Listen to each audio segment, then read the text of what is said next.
dans tout ce que je fais d'intense ou de plus gros, ou qui demande une réflexion, ou qui demande... elle pop toujours. C'est comme si ma voix intérieure avait une face maintenant. Avait un visage. Ta petite voix, c'est ta mère. Ma petite voix, elle a la face de ma mère. Fait qu'elle est en toi. Tu l'as J'espère. transformée. J'espère.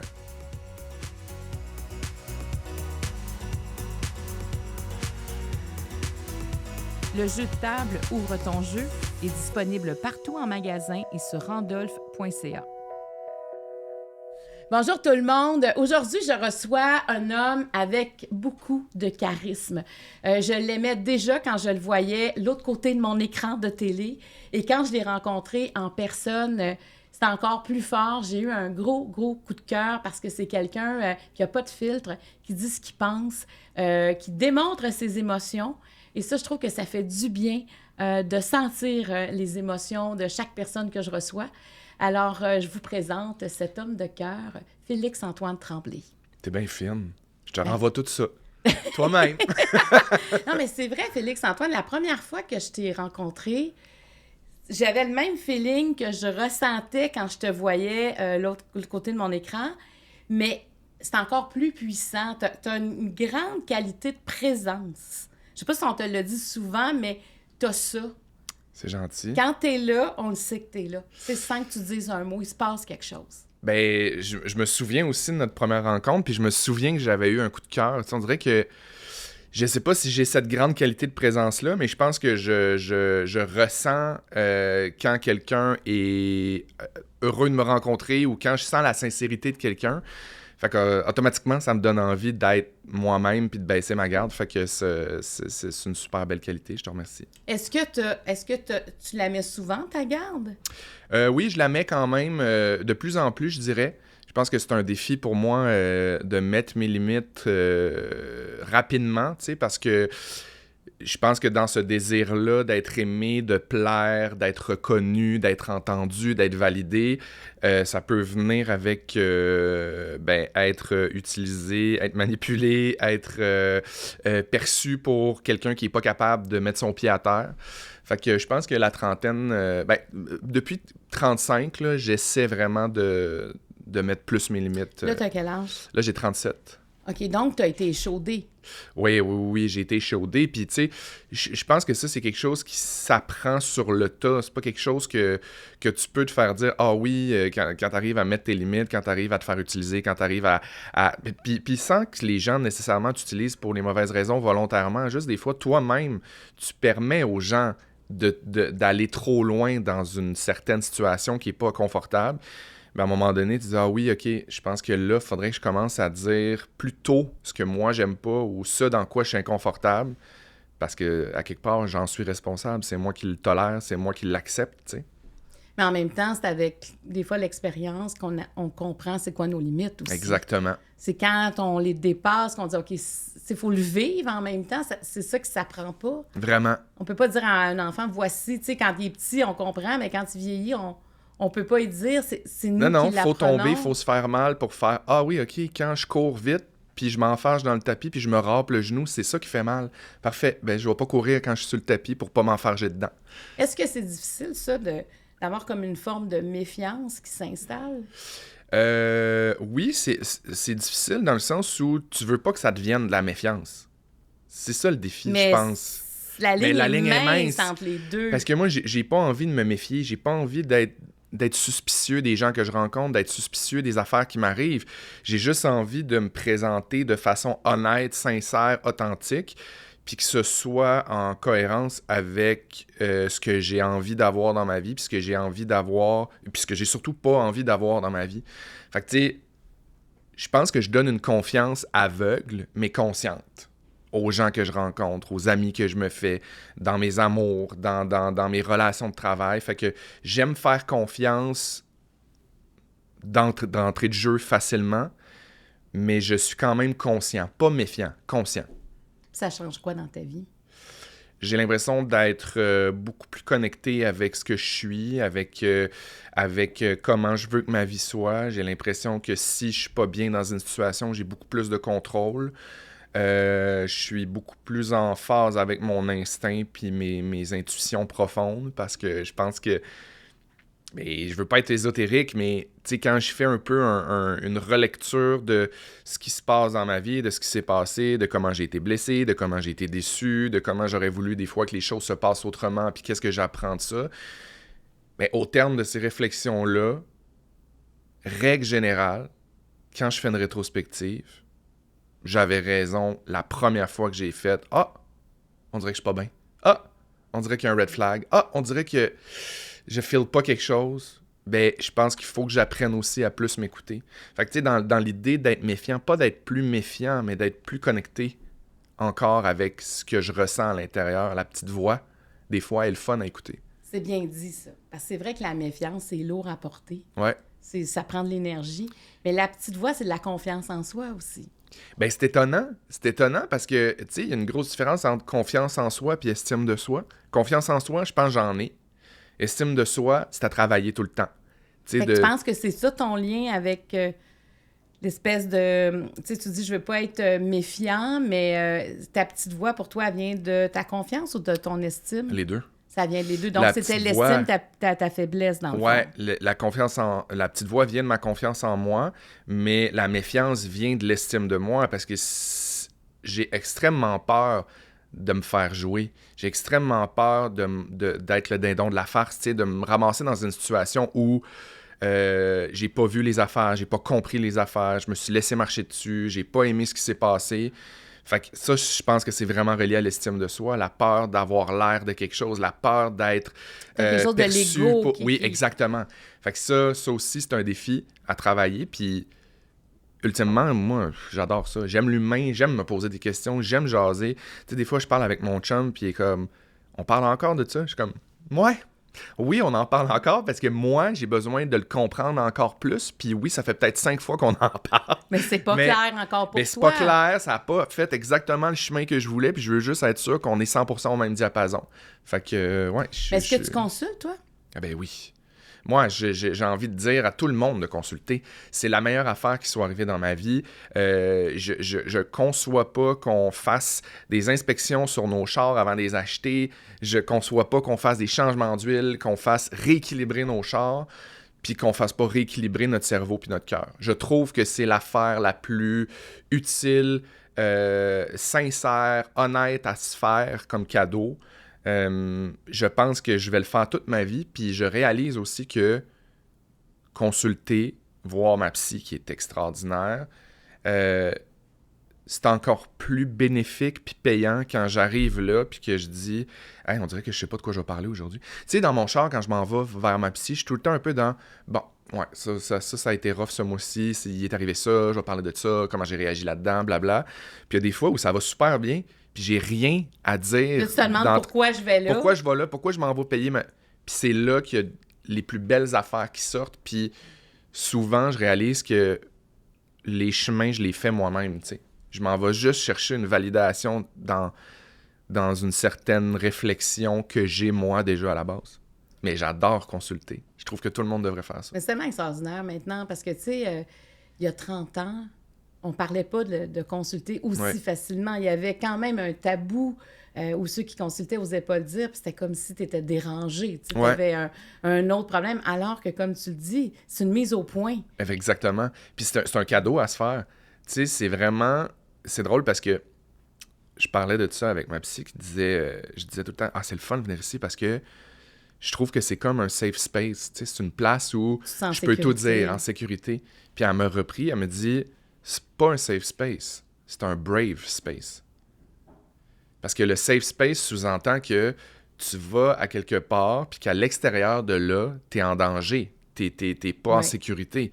Alors que le brave space, ben c'est brave, c'est courageux. Tu prends l'initiative de venir ici pour régler des affaires. Mais c'est pas si sécurisant d'aller... pas en tout. Mon Dieu, des fois, tu tombes dans des zones super tough, puis super bizarres, puis tu sais, aussi, tu sais, admettons que tu fais un rendez-vous chez un psy, chez un intervenant, peu importe, travailleur social, tu sais, moi, je pars avec ça après mon rendez-vous, là, puis ça travaille, là, pendant 1 semaine, 2 semaines, 3 semaines, tu sais, c'est un travail actif, fait que je trouve que c'est beau, cette réflexion-là, de dire que c'est un brave space, que c'est courageux, que c'est se faire honneur, se rendre vulnérable, c'est se faire honneur, puis d'aller trouver les bons chemins, ben c'est le meilleur chemin qui soit. Oui, parce que la bravoure vient de là, d'accepter de montrer sa vulnérabilité. Ouais. C'est ça qui est brave Ouais. chez l'humain. Puis c'est ça que je trouve beau, moi. C'est ça que je trouve beau chez mes amis. C'est ça que je trouve sexy chez mon chum. C'est ça que j'aime voir des gens qui baissent leur garde, justement. Puis je pense que ça s'apprend, tu sais. Parce que la garde, elle se baisse difficilement, puis elle remonte facilement avec des blessures, avec... fait que je pense que, pour moi, c'est vraiment quelque chose qui est essentiel, tu sais. Est-ce que tu es prêt à baisser ta garde en jouant à Ouvre ton jeu? Mon Dieu, ben je pense que je suis jamais parti. On a commencé... Ma garde n'est pas dure à baisser avec toi, je suis comme ça. Alors, tu connais le jeu, Oui. hein? Alors, c'est les questions vertes qui sont des questions plus générales, mais ça ne veut pas dire moins profondes. OK. Des questions jaunes qui commencent à vraiment être plus personnelles envers toi. Les questions rouges, c'est des questions pour toi. Les questions mauves, c'est des questions hypothétiques. Si tu acceptes de répondre à une question mauve, tu peux me poser la question de ton choix. Ah. Tout le temps. Et tu as ton joker. Le joker, ça me permet, moi, d'aller là où je veux et toi, tu peux m'arrêter. OK. Si jamais il y a une... Ben, c'est souvent dans les sous-questions où tu as une question que tu n'es pas à l'aise. De toute façon, tu choisis pas mal les questions, là. Mais s'il y a une question, parce que comme j'aime creuser, puis tu dis, OK, là, on est rendu assez profond. Oui, là, on est rendu, il y a du pétrole dans le fond. Là. Ouais, là, c'est assez. Là, tu me mets la carte et moi, j'arrête et je passe automatiquement à une autre question. OK. Donc, c'est ta protection et moi, c'est ma liberté. Fait qu'on est d'accord avec les règles. Ouais. Donc, on commence avec les cartes vertes. Tu peux les brasser sur la table. Tu vas m'en donner 4. OK. De ces 4-là, je vais te les lire. Tu vas en choisir une et je vais en choisir une aussi. OK. Donc, ça commence maintenant. Alors, 1, elle, je la veux pas. 2, elle, je la veux pas. 3, elle, je la veux pas. 4. Est-ce que toi, tu fais tirer aux cartes, au tarot? Je me suis fait tirer, j'ai fait une série qui s'appelle Ésotérique où j'allais visiter un peu tous les arts divinatoires qui se font. Fait que oui, je me suis fait tirer au tarot. J'adore ça. Je peux pas te dire que j'y crois à 100%, tu sais, dans le sens je pense pas qu'il y ait quelque chose de magique en arrière de ça. Par contre, dans mon amour de la psychologie, de la psychopop, je trouve qu'il y a quelque chose de vraiment le fun dans se faire tirer aux cartes, trouver des intentions pour quelque chose, ça fait réfléchir. Puis je pense que même pour quelqu'un qui, des fois, est un peu moins à l'aise au début d'aller en thérapie ou d'aller consulter, je trouve que c'est une belle façon de faire une introspection puis de se poser des questions. Ça amène des réflexions profondes envers soi facilement. Parfait. Donc là, c'est des cartes qui ressemblent au tarot, mais on est ailleurs. Donc, J'adore. c'est toi qui as les réponses, OK. complètement. Voici les 4 questions. Quand je me regarde dans le miroir, je vois. Qu'est-ce que la vie t'a appris? Quel est le défaut que tu ne voudrais donner à personne? Qu'est-ce que tu n'as pas reçu de tes parents et qui t'a manqué? Ben, quand je regarde dans un miroir, qu'est-ce que je vois? Je vois beaucoup de choses. Je vois des points noirs. Je vois des cheveux gris qui poussent. Mais je vois tout le travail que je fais sur moi. Je le vois. Quand je me regarde dans le miroir, souvent, je vois ma mère, je vois mon père. Je sais pas, c'est lourd de sens se regarder dans le miroir, je trouve. Il y a quelque chose de... Tu sais, on passe devant le miroir tellement souvent dans une journée, mais de vraiment prendre le temps de se regarder, tu sais, le soir, quand tu vas te brosser les dents, puis que tu regardes pour vrai, quand je me regarde dans mes yeux, je vois ma vulnérabilité, puis je vois ma force aussi. Et ça se décrit comment, ça? Je pense que ma vulnérabilité, tu sais, le regard que j'ai sur moi, j'essaie de me regarder avec beaucoup d'amour puis beaucoup d'humilité. Puis je parle pas de physique, là. Je parle vraiment de moi, de qui je suis, de ce que j'accomplis, de ce que j'arrive pas à accomplir, tu sais. Je pense que l'authenticité que je vois dans mon regard puis l'humilité que je vois, c'est assurément le petit gars qui est parti de loin puis qui est rendu où il est dans sa vie, puis ça Ça n'a même pas de rapport avec la carrière, ça n'a même pas de rapport avec ça. Il est parti de où, ce petit gars-là? Quand tu dis de loin, c'est où? Ben, je suis parti de Chicoutimi. Je me suis déraciné de ma région pour venir à Montréal pour étudier en théâtre. T'avais quel âge à ce moment-là? J'avais 17 ans. Fait que je vois ce petit gars-là qui fitait pas dans le moule de ce qu'il voyait autour de lui, puis pas que le moule autour de lui, c'était quelque chose de mauvais ou de pas bon. J'ai énormément d'admiration pour ma famille, Tu te reconnaissais pas? Je me reconnaissais pas. Il y avait pas de gens qui te ressemblaient? Ouais, en étant aussi gay, je pense que j'avais de la misère à trouver un modèle, j'avais de la misère à trouver quelque chose qui allait m'amener à être ce que je voulais, à être comme je voulais. Gay. Ça veut dire quoi, ça? Aussi gay? Ben, j'étais dans le sens que j'étais un petit gars différent parce que j'aimais les arts, parce que je voulais parler, parce que je voulais bouger, parce que je voulais faire des affaires comme ça. Mais aussi, j'étais gay. Fait que je sentais que j'étais différent. Su, ça, que t'étais gay? Je pense que je l'ai su assez tôt. Je pense que je dirais peut-être 10-11 ans. Mais je pense que j'ai compris que je l'étais plus tard, vers 16. OK, donc il y a quand même une période où tu te poses des questions. Ouais. Il y a quelque chose qui ressemble pas aux autres. Ouais. Déjà, tu le sais, mais tu peux pas l'identifier. Exactement. Clairement. Fait que, tu sais, je pense que dans ce miroir-là, c'est beaucoup ça que je vois. Je revois ce petit gars-là, puis je vois cet homme-là maintenant dans ce miroir-là avec ses défauts, ses qualités, ses forces, ses faiblesses, mais son courage, sa ténacité, sa capacité de prendre une épreuve, puis de la mettre dans son baluchon de vie, puis de garder ce qu'il y a de beau dans cette épreuve-là, puis de tasser le pas beau, tu sais. Moi, je recule, là. Je veux revenir à ton petit gars-là. Ouais. Donc, à un moment donné, quand tu décides de venir étudier à Montréal, est-ce que c'est aussi pour éclore, pour essayer de te voir sur différents angles que tu n'as pas exploré encore? Assurément. Je pense que oui. Je pense que le désir de partir est aussi de me laisser fleurir, tu sais, de trouver l'espace pour le faire aussi, parce qu'assurément, même si j'ai une famille super ouverte, super aimante, il y a quand même quelque chose de moi qui a le désir d'aventure, puis qui a le désir d'autre chose de ce qui m'entoure.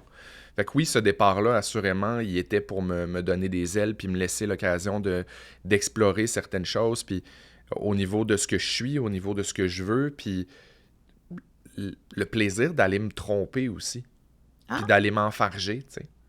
Je pense que j'ai toujours été un petit gars rigoureux, qui fait les choses, je suis enfant unique, tu sais, je fais ce qu'on me dit, j'obéis, je me suis jamais chamaillé. Je pense que de partir aussi, c'était une occasion d'aller me barrer les pieds, d'aller m'amuser. C'est drôle parce que les gens essaient d'éviter ça. Ouais. Toi, tu te dis non, je suis prête à vivre autre chose. Ouais. J'ai toujours su que tu sais, je pense que je suis un gars équilibré puis raisonnable profondément. Et mature, hein? T'as une grande profondeur. Je pense que j'ai une bonne introspection, puis je pense que c'était un désir d'aller vivre des affaires, tu sais. De sortir un peu de mon confort, de sortir un peu de mon côté clean puis lisse. Ce que j'ai fait, ce que j'ai adoré, que je referais pas. Pourquoi? Parce que je l'ai fait. Okay. Je suis allé à la rencontre d'une facette de moi qui était inconnue. Puis j'avais juste besoin d'aller l'effleurer, d'aller le voir. Puis je sais que j'ai pas de problème de dépendance, j'ai pas ça en moi, j'ai de l'équilibre, mais j'avais besoin de vivre des affaires, puis je l'ai fait. Est-ce que c'est à ce moment-là que tu as vécu ton premier amour ou tu l'avais déjà vécu avant? Ça a été long, mon premier amour, moi, Marc-Claude. Ah, c'est arrivé tardivement? Hey, je suis farouche, moi. Voyons! Ouais, je pense que ça a été super long avant que je tombe en amour pour la première fois. C'était à 25 ans que j'ai eu ma première relation qui a duré 9 ans. OK. Moi, quand j'embarque, là... Tes racines sont profondes. Regarde, t'embarques, t'as eu le temps de faire pousser tes racines pas mal. Là. Ouais.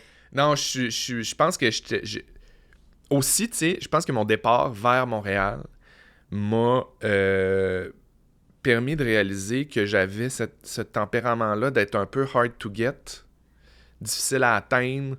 Puis c'était pas parce que je me trouve cool puis je me trouve mieux que personne, c'est juste parce que je savais que je me réservais pour une personne qui allait mériter ma vulnérabilité puis qui allait mériter mon entièreté.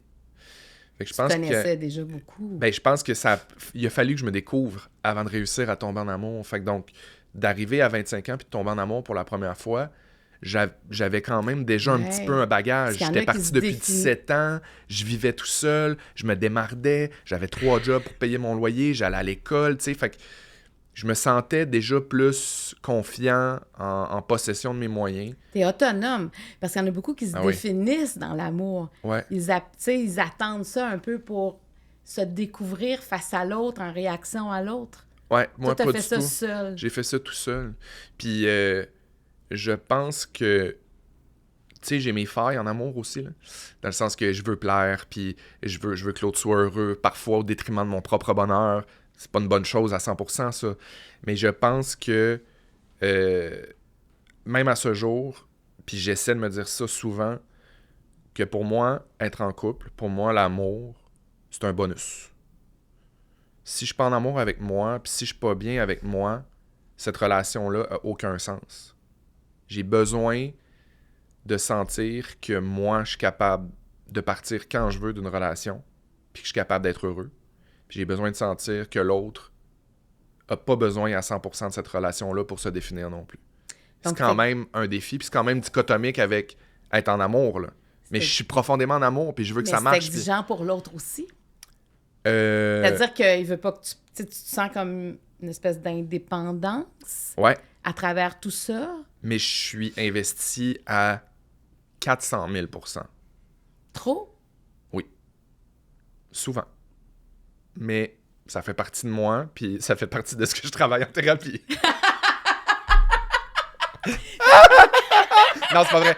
Non, mais oui, je suis très, très investi, mais tu sais, je pense que aussi, il y a une facette de moi là-dedans qui me dit, si je ne vais pas au bout de ce que je suis capable, je vais avoir des regrets.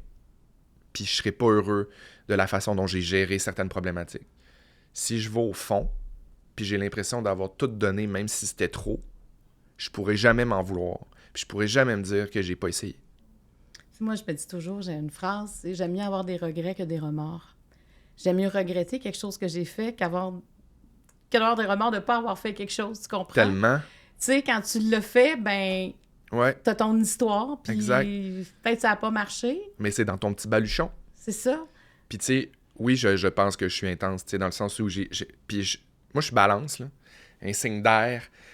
Tu sais, autant une balance, c'est équilibré, mais autant une balance, ça sait jamais ce que ça veut, puis ça oscille tout le temps entre 2 affaires, et 3, et 4, et 5, et Moi, 6. j'ai 2 filles de balance, ça m'a confronté beaucoup. Je comprends. Hey, c'est quelque chose. Ben, c'est de grandes sensibilités, Oui. grande Laisser le fragilité. temps de décider aussi. Oui. Tu sais, moi, ça m'a ralenti, Félix-Antoine. Ouais. Et c'était très, très salvateur pour moi d'être entouré de balance, dans le fond. Ouais. Parce que moi, c'est trop vite. Mais les balances, vous exigez quelque chose des autres que je trouve positif, mais c'est de prendre le temps et de mesurer le pour et le contre. Ouais. Puis j'ai ce côté-là aussi qui est complètement l'inverse. Moi, je suis un vite dans la vie. Je fais des affaires, je pense après. Fait que là, ta balance, t'as mettre de côté. Tu peux Ouais, avoir un ascendant. Je connais rien à l'astrologie, mais t'as peut-être un ascendant qui vient Ouais. justifier ça. assurément. Puis, tu sais, je me sens quand même bien là-dedans. Je trouve que c'est sain. Puis, ouais, la réflexion de me dire, je fais quelque chose, j'y pense à... Tu sais, j'ai fait des rénaux dans ma vie. Ça m'a jamais fait peur. Puis j'étais toujours en mode, OK, on fait ça, on l'essaye, on plonge, c'est pas un bébé. Si jamais ça marche pas, il va y avoir des twists, on va s'en sortir, tu sais. Fait que j'aime cette facette de moi qui est courageuse, qui est frondeuse, qui est... Ouais. Mais il y a d'autres côtés de moi qui sont super balance, puis qui ont besoin de temps, J'ai effectivement. l'impression que quand ta vulnérabilité est en jeu, il y a plus de réflexion. Je dirais même plus de la réflexion, je dirais un tourbillon. C'est plus de la réflexion rendu viens. là, ma fille. Tabarnak. Fait que Hey, quand des tu fois, t'as- je me perds. Puis tu sais, je me perds, là, solide, là, dans ma tête, là, à faire des réflexions, puis tout ça. Puis c'est là, tu sais, ce que je te disais, de revenir à mon instinct, revenir à ce que je sentais au début, au feeling que j'avais. Souvent, le détour que je prends, que j'ai besoin de prendre, qui est probablement sain de prendre, me ramène Où est-ce à ce que je pensais. Je suis sûre qu'il y a des gens qui t'écoutent et qui se reconnaissent là-dedans. J'espère. J'espère que je suis pas tout seul. Non, Parce non. que là, rentrez-moi à l'urgence. Non, mais ça, là, je trouve que des fois, c'est pour l'autre qui, quand t'es différent, tu sais, moi, qui est rendu dans sa tête, là, c'est ça, là, ce chemin-là, mais Ouais. tu l'exprimes bien. Ouais. Donc, quand tu te regardes dans le miroir, tu vois tout ça en même temps, cette complexité-là que t'as. Ouais, je la vois. Tu sais, c'est sûr, je me brosse les dents. Je passe pas Ouais, une demi-heure mais- devant le miroir, mais je Tu le sens ça. Mais tantôt, tu disais, je vois mon père, je vois ma mère. Qu'est-ce que tu reconnais d'eux en toi quand tu te regardes dans le miroir? Ah, mon Dieu. Mes parents ont été parfaits dans leurs imperfections. Je pense que je viens d'une génération aussi. Mon père travaillait beaucoup. On n'avait pas beaucoup d'argent, ni d'un bord ni de l'autre. Mes parents étaient séparés depuis que je suis très jeune. Mon père travaillait beaucoup, il était fatigué, pas beaucoup de patience, mais énormément d'amour, puis de confiance en moi, puis de respect. Puis du côté de ma mère, j'ai eu tout ce côté fou, intense, émotif, intéressé à l'autre, curieux. Puis je le vois, je le sens. Puis des fois, je me disais, ah mon Dieu, je suis tellement comme ma mère. Puis à un moment donné, je suis comme, ah non, je suis vraiment aussi comme mon père, tu sais. Puis je trouve que c'est super riche. Moi, j'ai une qualité qui est peut-être un défaut aussi, c'est que j'oublie vite. J'oublie vite ce qui me fait mal. J'oublie vite ce qui m'a traumatisé. J'oublie vite ce que j'ai pas aimé. Puis le beau ressort tout le temps rapidement. Fait que tu sais, dans toutes les familles, on a toutes des histoires. Même si on a des familles parfaites, on a toutes des histoires avec nos parents, des affaires, des blessures. Mais on dirait que j'oublie tout parce qu'ultimement, je suis rendu où je suis. Je serais rien sans ni mon père ni ma mère de ce que je suis aujourd'hui. Je suis vraiment fier. Je suis content d'avoir le chemin que j'ai. Je suis content des imperfections du chemin de notre famille. À certains niveaux, c'est sûr que j'aurais aimé avoir une famille unie. C'est sûr que j'aurais aimé avoir autre chose comme modèle familial, mais je trouve que mes parents ont réussi à faire le mieux avec ce qu'il y avait. Puis si je suis capable de faire la même chose, parce qu'aujourd'hui, je comprends que c'est pas facile. Je comprends que en tant qu'adulte, mets-moi un enfant dans les bras en ce moment, là, c'est sûr que je pédale aussi, puis c'est sûr que je suis pas parfait. Fait que je me mets dans la peau de mon père, de ma mère à l'époque, d'avoir un bébé dans les bras dans la trentaine. Si je me dis toujours que si jamais je suis capable d'être la moitié de ce qu'ils ont été, ça va être incroyable. Wow, c'est un beau constat. Ouais. Hein, c'est faire la paix, mais regarde, moi, j'ai envie de continuer avec tes parents. Amène-moi. Je t'amène ailleurs, mais on reste avec tes parents. Qu'est-ce que tu n'as pas reçu de tes parents et qui t'a manqué? Là, tu me parles, tu retiens le positif, mais je suis quand même curieuse de t'entendre là-dessus. Je pense que ce que j'ai pas reçu de mes parents, qui m'a manqué, qui me manque encore, puis qui va me manquer toute ma vie parce que ma mère est décédée, c'est de l'union. J'ai manqué de mon père, ma mère en équipe. Au-delà de la séparation. Tu les voyais pas ensemble, jamais, tes parents? Jamais. J'ai manqué de ça. J'ai manqué de voir mon père qui apprécie ma mère pour ses qualités de mère. J'ai manqué ma mère qui apprécie mon père pour ses qualités de père. J'ai manqué de mes parents qui mettent de côté toute leur discorde au service de moi, l'enfant que j'étais. C'est ce qui m'a manqué, puis c'est ce qui me manque encore. Est-ce que tu leur as adressé à un moment donné dans ta vie? Oui, parce que, veux pas, tu sais, moi, j'ai perdu ma mère il y a 3 ans, puis ça, tu sais, veux pas, ça brasse des affaires, puis ça remet les choses en perspective, puis j'ai eu la chance d'adresser certaines choses, puis de nommer des choses qui m'ont blessé, puis qui me blessent, puis je pense que tout le monde sait comment je me suis senti à certains égards, puis tu sais, encore une fois, tout le monde a fait de son mieux avec ce qu'il y avait. Mais j'avais juste envie de dire, parce que moi, je suis des psys sur Instagram, là. Puis, il y a quelque chose que j'ai entendu récemment qui a vraiment fait écho sur la capacité d'entendre quand quelqu'un a été blessé par ce que tu as fait. Puis la capacité de le recevoir, même si pour toi, c'était pas blessant. Ou même si pour toi, à tes yeux, c'était pas dérangeant. Puis l'image qu'il y avait, c'était... OK, donc, t'acceptes pas que ce que je te dis, ça m'a fait de la peine. Non. OK, fait que si moi, mettons, je te roule sur le pied en auto, ça te fait mal? Oui. Puis tu es capable de comprendre que c'était pas mon intention, c'était un accident. J'ai roulé sur ton pied par erreur. Oui. Donc, est-ce que je peux m'excuser de t'avoir fait mal sans pour autant porter la raison de cette affaire-là? Oui. Voilà. Moi, ce que je veux t'adresser, c'est mon expérience de vie. Te dire, si ça avait été comme ça, j'aurais aimé ça.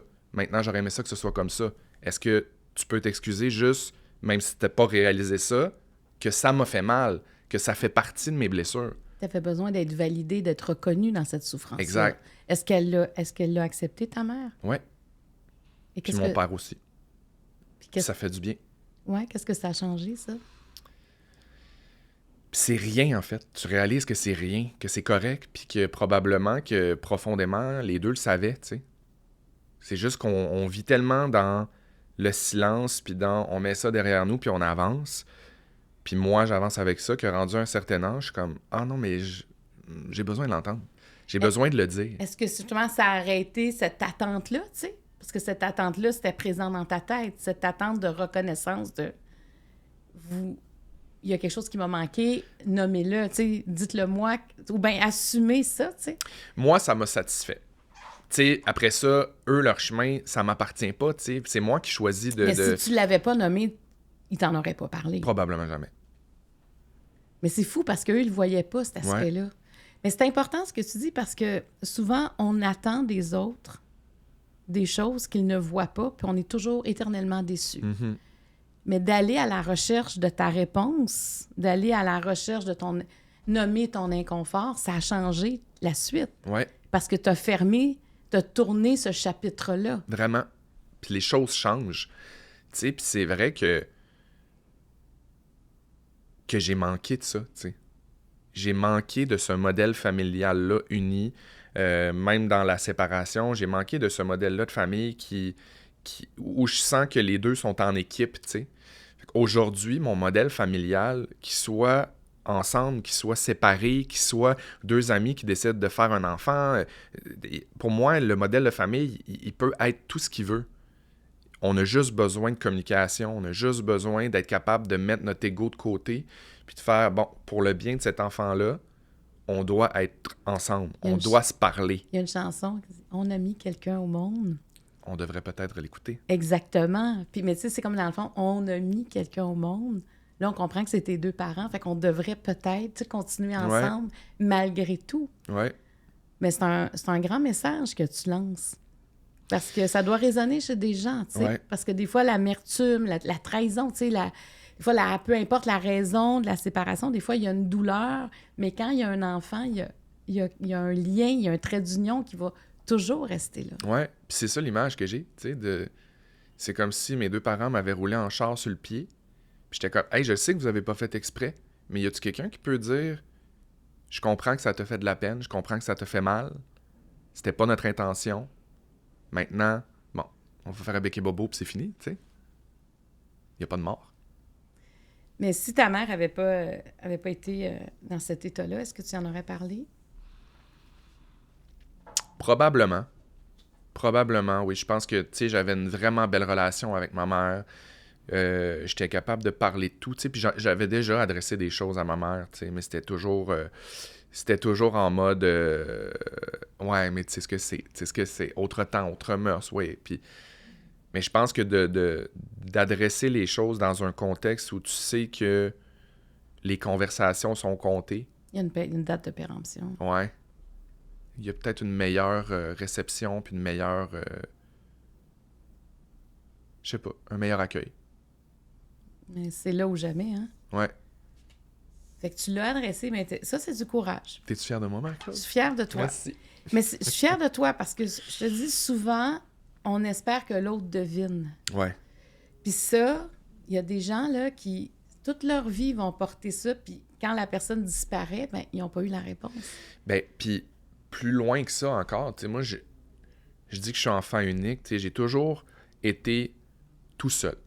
Tout seul parce que j'ai pas de fratrie, tout seul parce que mes parents sont séparés, tout seul parce que j'étais le seul enfant, fait que j'étais toujours moi contre un ou l'autre, ou contre les deux. Puis la maladie de ma mère, le décès de ma mère, a exacerbé ce sentiment de solitude-là, ou le fait ressortir, tu sais. Parce que j'ai réalisé que j'étais vraiment seul.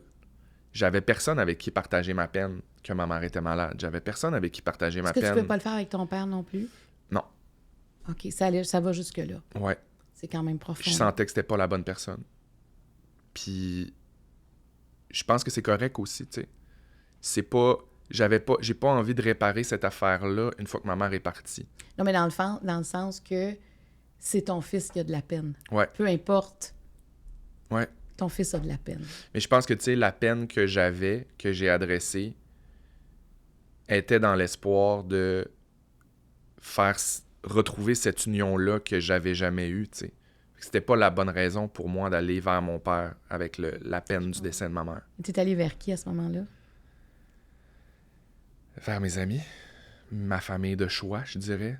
Je pense que c'est ça aussi, partir, se déraciner de sa région jeune, puis se construire une vie, c'est que tu construis une famille, des amis précieux qui deviennent comme tes frères, comme tes sœurs. Puis heureusement que j'ai eu ces gens-là autour de moi. Sarah-Jeanne. Si j'avais pas eu Sarah-Jeanne, je sais pas ce que j'aurais fait. Qu'est-ce qu'elle représente dans ta vie, Sarah-Jeanne? Ben, si tu me ramènes à cette époque-là, ça a été mon fort. Mon fort. Puis mon fort. Vraiment. Dans une situation où, en pleine pandémie, j'étais en train de perdre ma mère au Saguenay. Il y a des moments où je pouvais pas y aller. Ça a été terrible, tu sais. Les circonstances ont été dégueulasses. Mais je pense que Sarah et moi, on a une relation vraiment particulière, précieuse, qui s'explique pas toujours. Très protectrice. Je suis très protecteur aussi d'elle. Puis c'est ça aussi des fois, tu sais, je pense que si j'avais eu une sœur, ça aurait même pas été à ce niveau-là. C'est très, très profond, là. Ouais. Ça fait longtemps que tu la connais? Ça fait 15 ans. Je l'ai connue sur Starbucks. Première journée de tournage. Je sortais de l'école. C'était mon premier tournage. J'étais bien impressionné. Puis Sarah travaillait déjà beaucoup à l'époque. Puis elle m'a pris sous son aile. Elle était comme, bon, viens, te montrer comment ça marche. Bon, là, tu vois, ça, c'est le craft. Ta-da-da. OK, là, faut que tu ailles là. Faut que tu fasses ça. Fait que c'est vraiment devenu comme un peu mon mentor dans ce tournage-là. Elle m'a pris sous son aile, comme son petit frère. Je la connais pas, Sarah-Jeanne. Je l'ai rencontrée, on se connaît, c'est comme ça, mais je la connais pas dans l'intimité, mais j'ai l'impression que c'est une fille tellement pratico-pratique, tellement grounded, tellement présente. Ça, elle a quelque chose de facile d'accès, mais tu sais, il y a pas de niaisage, je sais pas, mais je la sens tellement là. Ouais, t'sais. tu l'inviteras. C'est une super bonne invitée pour ton podcast. Elle est... Ben, tu sais, moi, elle est extraordinaire. On s'est pas rencontrés pour rien. Puis elle était là quand t'en as eu besoin. En tout cas, c'était un besoin particulier, c'était un besoin qui était... Quand j'ai appris que ma mère avait un cancer, à ce moment-là, ça allait pas super bien dans ma relation amoureuse. Puis c'est Sarah qui me dit « Embarque dans le char, on s'en va voir ta mère. » Puis on a fait Montréal-Chicoutimi, aller-retour dans la même journée. Juste pour aller voir ma mère un petit peu. Elle savait que c'est de ça que tu avais besoin. Ouais. Fait que ça... y a comme rien qui peut me faire oublier ça, tu sais. Elle te sent. Ouais. Elle te sent beaucoup. Je pense que oui. Puis t'imagines, c'est réciproque aussi. Tu peux même pas imaginer ce que je peux faire pour elle. Puis des fois, je suis pas toujours la bonne personne. C'est ça aussi. C'est d'apprendre à comprendre que moi, ma limite est là où, tu sais, des fois, il faut attendre que quelqu'un lève la main pour demander de l'aide ou pour avoir un service ou pour quelque chose. Mais je suis vraiment sur le banc, là. Je suis toujours prêt. Je pourrais être là dans la seconde. Elle m'écrirait là qu'elle a besoin. Je ferais... Désolé, Marie-Claude, faut que j'y aille, je reviens. As-tu fermé ton téléphone? J'ai fermé mon téléphone. Merci. Oui. En cas que t'écrives pendant. C'est Excuse-moi, j'ai besoin de lait 2%. Parfait, excuse-moi, bye-bye. Excuse-moi, je vais te quitter pour le moment. Ah, quel beau témoignage d'amitié. Ouais, C'est mouvant, ça, l'amitié. Comme tu dis, c'est un choix. ouais, C'est quelque chose qu'on doit nourrir, l'amitié, parce qu'il n'y Ouais. a pas de lien qui nous retient comme la famille. On sait qu'on va se revoir, ouais. mais pas l'amitié. Non, Donc, c'est un lien qu'il faut entretenir. ouais. Puis c'est fou parce que, tu sais, sur papier, en ce moment, on a 2 vies qui se ressemblent pas pantoute, là. Tu sais, elle a des enfants, elle a une famille. Moi, je suis célibataire. Ben, je suis pas célibataire dans le sens, je suis célibataire d'enfants. J'ai pas d'enfants, je suis en couple, mais, tu sais, il y a comme quelque chose de... Puis on se retrouve là-dedans, tu sais. Vraiment beaucoup. Puis je suis vraiment chanceux. Je suis vraiment chanceux, privilégié. J'aime ça, J'aime ça quand on parle d'amitié. Je trouve que c'est des relations exceptionnelles. Mais surtout quand on trouve comme presque un âme sœur, là, comme tu décris. Ouais, Ça, c'est précieux. ouais. Es-tu prêt à passer au niveau jaune? Ouais, je trouve que le verre était déjà pas pire. C'est pas fait. Alors, tu m'en donnes 3. Tu Ok. en piges 3. OK, c'est un décrescendo. C'est un décrescendo. Il y en a Heureusement. moins, t'en piges 3. Tu vas en choisir une, je vais en choisir une aussi. Merci. Là, les cartes Elle te me parlent? Parle. Ouais, te elle me parle. Ça me dit Parfait. ça, puis ça. OK. Alors, j'y vais. As-tu négligé certains aspects de ta vie? Quel est le plus grand défi que tu as eu à surmonter dans ta vie? Quel type d'amoureux es-tu? Ah, c'est intéressant. Vas-y donc encore, voir. As-tu négligé certains aspects de ta vie? Quel est le plus grand défi que tu as eu à surmonter dans ta vie? Quel type d'amoureux es-tu? Ben, je pense que le plus grand défi que j'ai eu à surmonter... C'est celle qui disait quelque chose. Ouais? Quand tu l'as tournée. Ah ouais, t'as remarqué ça? Oui. Sorcière. Sorcière, c'est celle J'adore. qui disait. OK, ben oui. C'est vraiment ça c'est elle qui me parle le plus. Le plus grand défi que j'ai eu à surmonter de ma vie, c'est assurément la maladie de ma mère. Raconte-moi. T'as quel âge quand t'apprends que ta mère est malade? J'avais 32. Ça s'est fait vraiment vite, là. C'est 1 an à partir du moment où ma mère a appris qu'elle était malade et son décès. Puis pendant cette année-là, on est tombé en pandémie. Mais là, elle t'appelle, elle t'annonce ça, comment... Ouais, dans le fond, c'est ma marraine qui m'a appelé. Ma mère est rentrée à l'hôpital à un moment donné parce qu'elle est tombée pendant la nuit, puis elle s'est fait mal à l'épaule, puis quand elle était à l'hôpital, ben ils l'ont gardée. Puis ils ont fait comme un bilan, puis ils ont fait des tests, puis tout ça, puis ils ont découvert un cancer du poumon au stade 4. Fait que c'est ma tante, ma marraine qui m'a appelé pour me le dire, je m'en souviens. J'étais en Floride avec Sarah. Puis j'ai appris ça là.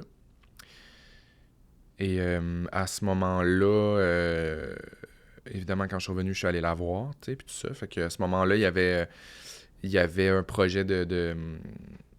Pour ma mère, c'était indiscutable. Elle voulait se battre, puis c'était comme, je vais faire ce qu'il faut, puis tout ça. Fait que ma mère a commencé la chimio. Ça a été super, super, super tough. Physiquement, mentalement aussi, des gros effets secondaires et tout ça. Puis rapidement, ma mère habite seule. Rapidement, on a constaté avec elle que c'était difficile d'avoir la chimio, puis d'être toute seule, puis de prendre soin d'elle. Fait que moi, j'ai proposé, tu sais, qu'elle est dans un centre, tu sais, la semaine après sa chimio. J'ai dit, on pourrait organiser quelque chose pour que t'ailles dans une résidence privée 1 semaine après ta chimio pour que tu puisses te remonter puis tout ça. Fait que ça a fait son chemin, puis pendant certaines semaines de traitement de chimio, on a fait ça. Puis rapidement, quand même, on a constaté aussi que c'était mieux qu'elle reste là. Elle aussi, elle se sentait plus en sécurité. Fait que ça s'est vraiment fait d'une drôle de façon. Tu sais, du jour au lendemain, ma mère a eu le cancer. Elle a commencé à faire de la chimio. Elle est rentrée dans un centre pour se remonter. De ce centre-là, à un moment donné, elle n'en est pas ressortie. Elle restait là. Puis c'est drôle parce que, tu sais, ma mère était très solitaire. Puis dans ce changement de vie immense d'aller en résidence pendant ta maladie, ma mère s'est transformée. Ma mère... s'est fait beaucoup d'amis. C'était la star de la place. Elle jase avec tout le monde, elle était connue. Tu sais, il y a quelque chose d'elle, il y a une lumière qui est ressortie d'elle dans cette période-là où elle a habité en communauté qui était magique, tu sais. Puis, moi, pendant ce temps-là, ce qui a été difficile, c'est qu'il a fallu que j'aille vider sa maison. J'ai fait ça tout seul pendant 2 jours. On m'avait proposé de l'aide, mais je tenais à le faire tout seul. J'avais besoin un côté un peu mélancolique qui avait besoin de ça. Tu sais, cette maison-là, en fait, c'est un appartement, puis c'est là que j'ai grandi, c'est là que je suis né, tu sais. Fait que j'ai vidé toute ma maison d'enfance. J'ai fait le ménage, le tri. Ma mère m'avait comme donné carte blanche. Fait que ça a été super difficile de faire ça. Un voyage dans le temps. C'est un voyage Un dans le voyage temps. dans tes émotions. Un voyage dans mes émotions. C'est aussi une partie du deuil qui se concrétise en amont de ce qui s'en vient, ce qui est inévitable. C'est quand même tough, tu sais. Puis je peux pas parler pour l'inverse parce que je l'ai pas vécu, mais j'imagine que de vider une maison quand quelqu'un que t'aimes est parti, c'est difficile, mais de le faire de son vivant... J'avoue que c'est un défi supplémentaire. Il y a quelque chose de spécial. T'sais. Puis à ce moment-là, on savait pas ce qui se passait. T'sais. Elle faisait la chimio, il y avait quand même l'espoir. OK. Mais elle voulait quand même que tu fasses ça. Peut-être que ça la libérait. Oui, puis on savait qu'elle ne retournerait pas à la maison. T'sais. Dans tous les cas, c'était plus sain pour elle d'être dans cet environnement-là puis d'être prise en charge. As-tu l'impression qu'elle avait un lâcher-prise à ce moment-là? C'est pour ça qu'elle laissait rentrer les gens dans sa vie. C'est comme ça elle a lâché prise sur un paquet de choses parce qu'elle s'est dit c'est maintenant que ça se vit. Je pense que oui. Elle a baissé la garde. Oui. Mais je pense qu'elle n'a pas eu le choix. Puis je pense que c'est ce qu'il y a de plus beau dans cette histoire-là. Parce qu'ultimement, elle est partie heureuse, elle est partie entourée. J'ai eu accès à cette maman-là qui était lumineuse, qui a retrouvé une certaine joie de vivre, tu sais, avant de partir. Puis, tu sais, il y a un moment où j'arrêtais pas de me dire qu'est-ce qui serait arrivé si on l'avait pas sortie de son appartement, tu sais. Elle serait morte toute seule chez eux. Parce que, tête de cochon, orgueilleuse.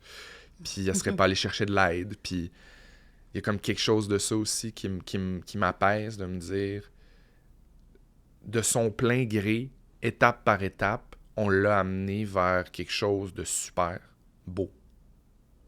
Puis c'est à ça qu'elle a touché avant de partir. Mais l'étape de vider l'appartement m'a démoli. L'étape de la pandémie, de pas pouvoir aller dans la résidence, quand je te parle du 24 heures de route avec Sarah, c'était pendant la pandémie, quand on pouvait pas rentrer dans les résidences. Puis on est allé aller-retour une journée, juste aller manger du Kentucky avec ma mère sur la galerie, dehors, avec un masque, pour passer un peu de temps avec, puis porter des niaiseries, là, des gratteux, puis un 7-Up diète, des affaires qu'elle aimait, juste un petit panier cadeau d'affaires cute. C'est quand même fou, tu sais. Ce moment-là, tu dois t'en souvenir tout le temps. Mon Dieu, c'est incroyable. Et je me souviendrai toujours de ce moment-là. Je m'étais mis un kit, tu sais, puis avec le recul, c'est quand même fou parce que je sais pas si je ferais les choses de la même manière, tu sais, avec ce qu'on sait de la COVID aujourd'hui, puis des mesures et tout, mais... T'aurais moins respecté? Probablement. T'aurais dit... T'en aurais profité. T'aurais profité de ta mère. De toucher ta mère, j'imagine. J'aurais plus pris maman dans mes bras. C'est ça, parce que t'as pas pu la toucher. Ouais. Puis ce moment-là, tu sais, je me souviendrai toujours, j'avais acheté une affaire au Canadian Tire, une espèce de full kit pour peinturer, là. Puis je m'étais mis des lunettes, puis un masque, puis des gants. Puis tu sais, ma mère était en chimio, puis elle était immunosupprimée. Fait que tu sais, je dis j'aurais fait les choses différemment, mais... C'était pour la protéger, elle. C'était pour la protéger, C'était pas t'sais. toi, là. Puis je me souviendrai toujours, on était dehors sur le balcon, puis elle m'a pris dans ses bras, puis on s'est collés. Puis j'ai une vidéo de ça. Parce que Sarah avait filmé le moment, puis c'est une affaire que je vais chérir toute ma vie. Puis elle me prenait dans ses bras, puis elle me dit « Ah, qu'on est bien, c'est chaud. » Puis elle me serre, puis elle me chante En veillant sur le perron de Dominique Michel. Puis moi, je m'étais dit, je vais jamais partager cette vidéo-là. Je vais toujours garder ça pour moi. Puis l'année passée, j'ai eu mon En direct de l'univers. Puis une semaine avant mon En direct de l'univers, j'ai dit, ça se peut pas que ça fasse pas partie d'une certaine manière de mon cadeau d'avoir mon En direct de l'univers. Puis j'ai écrit à France, puis j'ai dit, je t'envoie le vidéo. Je veux que ça soit fait avec respect. Je veux pas qu'on voit la vidéo, mais tu peux l'utiliser comme tu veux. Puis je pense que je me suis tellement retenu parce que je m'en serais pas remis. Ça a parti, ils ont juste mis le son de ma mère qui chante En veillant sur le perron. Puis c'est Sarah qui est venue chanter la chanson. Là, tu t'en direct à la télé. Ouais. Tu sais, c'est comme... Il y a des couches. Mais c'était elle qui était là, c'était elle qui filmait. Mais tu rendais hommage à ta mère. Tu rendais hommage à ta mère. Tu l'as fait pour ta mère. Ouais. Fait que cette période-là, tu sais, ça a vraiment été difficile, tu sais, de pas avoir le contrôle sur comment je peux être là pour elle, puis comment je peux profiter de ces derniers moments-là. Fait que quand elle est partie, tu sais, ça a été super difficile, c'est sûr, mais... Est-ce que tu étais là quand elle est partie? Non, j'étais pas là. J'étais là la veille. Puis ça, j'ai jamais raconté ça. Non. Je suis allé la voir... Ce qui est dichotomique dans toute cette affaire-là, c'est que ma mère est partie à cause de la COVID. C'est la COVID qui l'a emportée. Elle s'est battue avec la chimio, tout ça, et finalement, c'est la COVID. Ouais. Elle était dans une place au Saguenay où ils gardaient les cas de COVID fermés, tu sais. Puis, je suis allé la voir 3 fois pendant ce 10 jours-là où elle a été. Puis, je me souviens... J'étais allé voir le médecin à un moment donné, puis j'avais dit là, c'était sa 9e journée de COVID, puis j'avais demandé au médecin, je dis là, 9e journée, tu sais, c'est quand même bon signe, elle allait quand même bien, tu sais, entre guillemets, là, c'est... Fait qu'il me dit oui, tu sais, c'est sûr, 9e journée, le pire est derrière nous, d'habitude, là, c'est entre la 5e, 7e journée, là, où ça sort, là, tu sais, puis que c'est plus à risque, mais votre mère va bien, puis tout ça. Fait que... Je suis allé la voir à cette place-là, encore toute gearée avec ton petit kit mon COVID. Kit jaune COVID, la visière, les lunettes, les gants. Là. Puis j'étais allé passer 3 jours, puis j'allais voir ma mère tous les jours. T'sais. Puis la dernière journée, je me souviens, c'était un dimanche. Puis ma mère avait fait acheter des cadeaux par ma tante parce que on était le 20 décembre. Ma mère avait fait acheter des cadeaux par ma tante parce qu'elle pouvait pas sortir, puis elle les avait fait amener où ma mère était, dans un sas en bas pour pas que ça soit contaminé. Puis ma mère m'avait dit, quand tu vas partir, pars avec tes cadeaux. Ma tante est venue les porter. Fait que cette journée-là, tu sais, c'est mon bye-bye, je m'en vais. Puis je prends la route, je prends mes cadeaux, je prends la route, j'arrive chez nous le soir, je fais un FaceTime avec ma mère. Puis elle me dit ouvre tes cadeaux, là. Je suis comme non, maman, je sais pas, c'est Noël, c'est dans 3 jours, là. Capable d'attendre, là. Non, ouvre tes cadeaux, je te dis, je veux que tu ouvres tes cadeaux. Parfait. J'ouvre mes cadeaux, il est 8h le soir. Finalement, c'est des super beaux chaudrons, je capote, là. Des beaux chaudrons en fonte, genre le Creuset. Pas le Creuset, mais une marque comme le Creuset. J'adore cuisiner, j'adore les articles de cuisine.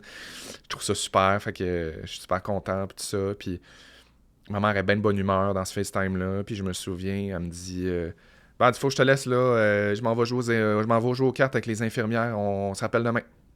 Parfait. Ma mère s'en va, je me couche. Le lendemain matin, j'ai un téléphone, je me réveille, puis sur mon téléphone, j'ai un appel manqué avec un message qui me dit oui, alors votre mère a fait une détresse respiratoire pendant la nuit. Si vous pouvez nous rappeler, s'il vous plaît, ça serait bien. Puis que là, je rappelle. Puis finalement, je parle à une infirmière qui me dit Ouais, c'est ça, votre mère a eu une nuit difficile. Là, ce matin, elle est sous oxygène. Puis là, je fais comme, OK, c'est-tu grave? Puis elle dit, moi, si c'était ma mère, je m'en viendrais. Fait que je me suis rhabillé. Puis on a repris la route pour le Saguenay. Puis 45 minutes plus tard, je suis arrêté au Tim Hortons pour m'acheter un café pour la route. Puis j'ai eu un téléphone pour me demander si j'étais assis, si j'étais tout seul. Puis ils m'ont annoncé que ma mère était décédée. Absolument inattendu à ce moment-là. Ouais. Et je me suis effondré comme dans un film, à genoux dans le Tim Hortons. Ah, t'étais dedans le Tim Hortons. J'étais dedans le Tim Hortons. Ouais. Puis je me suis effondré à terre. Elle est comme partie heureuse aussi. Mon Dieu, 100% heureuse. Ça t'apporte de la paix aussi. Oui. Entourée, à jouer aux cartes. Elle t'a donné ses cadeaux de Noël, elle avait un pressentiment. Ah, tout ça, là, tu sais, c'est comme... Puis quand je suis arrivé là-bas, tu sais, j'ai continué la route, puis quand je suis arrivé là-bas, il l'avait laissé là, tu sais, il m'avait dit « Prends ton temps, sois prudent », j'étais avec mon chum de l'époque, puis mon chum conduisait, puis il m'avait dit « Prenez votre temps, on touche à rien, votre maman vous attend », puis quand je suis arrivé, tu sais, j'ai passé du temps avec, on écoutait de la musique ensemble, j'ai pris le temps de parler aussi, puis...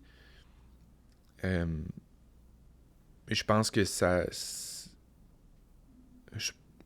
Autant c'est injuste, puis que c'est soudain, puis autant je pense que c'est comme ça que c'est mieux que ce soit arrivé. Si ça partait de la question, le plus grand défi que tu as eu à son moment, en quoi ça t'a changé?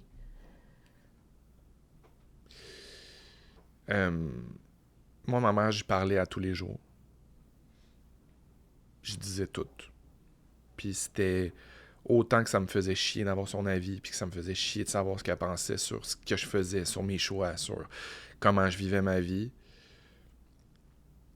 Autant c'était ce qui guidait mes décisions, puis c'est ce qui poussait mes réflexions plus loin. Fait que je pense que c'est ça qui est le plus dur aujourd'hui. C'est d'apprendre à vivre sans elle. C'est récent. Puis c'est récent. Fait que j'imagine que tu l'entends dans ta tête à certains égards. Elle dit, moi, c'est pas ça que je ferais. Ou je l'entends tous les jours. Marie, je l'entends à tous les jours. J'y parle à tous les jours. Dans tout ce que je fais d'intense ou de plus gros, qui demande une réflexion ou qui demande... elle pop toujours. C'est comme si ma voix intérieure avait une face maintenant. Elle avait un visage. Ta petite voix, c'est ta mère. Ma petite voix, elle a la face de ma mère. Ah, ouais. Fait qu'elle est en toi. Tu l'as transformée. J'espère. C'est une belle histoire malgré tout. Je pense que oui. Parce que ta mère s'est transformée, comme tu dis, est allée vers l'autre. Tu as une image de ta mère qui n'est pas seule. Ouais. Ça fait du bien, ça. Ouais, vraiment. Mais on peut-tu le dire, maudite COVID? Ouais, vraiment. Tantôt, tu as parlé de ton amoureux, mais que tu étais comme exigeant quand même en amour. Oui. Mais moi, j'entends ça un petit peu. Mais quel type d'amoureux es-tu? Sentimental, romantique? C'est drôle parce que j'ai des discussions avec mon chum ces jours-ci, ces mois-ci, puis je demande beaucoup de parler, de dire les affaires, puis je me rends compte que je parle pas tant que ça. Je me rends compte que souvent, j'ai l'impression que je parle, j'ai l'impression que je dis des affaires, mais j'ai l'impression que ça reste beaucoup en dedans. C'est moi qui me parle, puis c'est moi qui me dis ça, mais il faut que je dise à haute voix des affaires. C'est très riche intérieurement. C'est très riche à l'intérieur, mais ça peut être extériorisé, tu sais. Mais je pense que je suis un amoureux... je pense que je suis très simple. Je suis pas compliqué, j'ai le bonheur facile, j'ai le rire facile.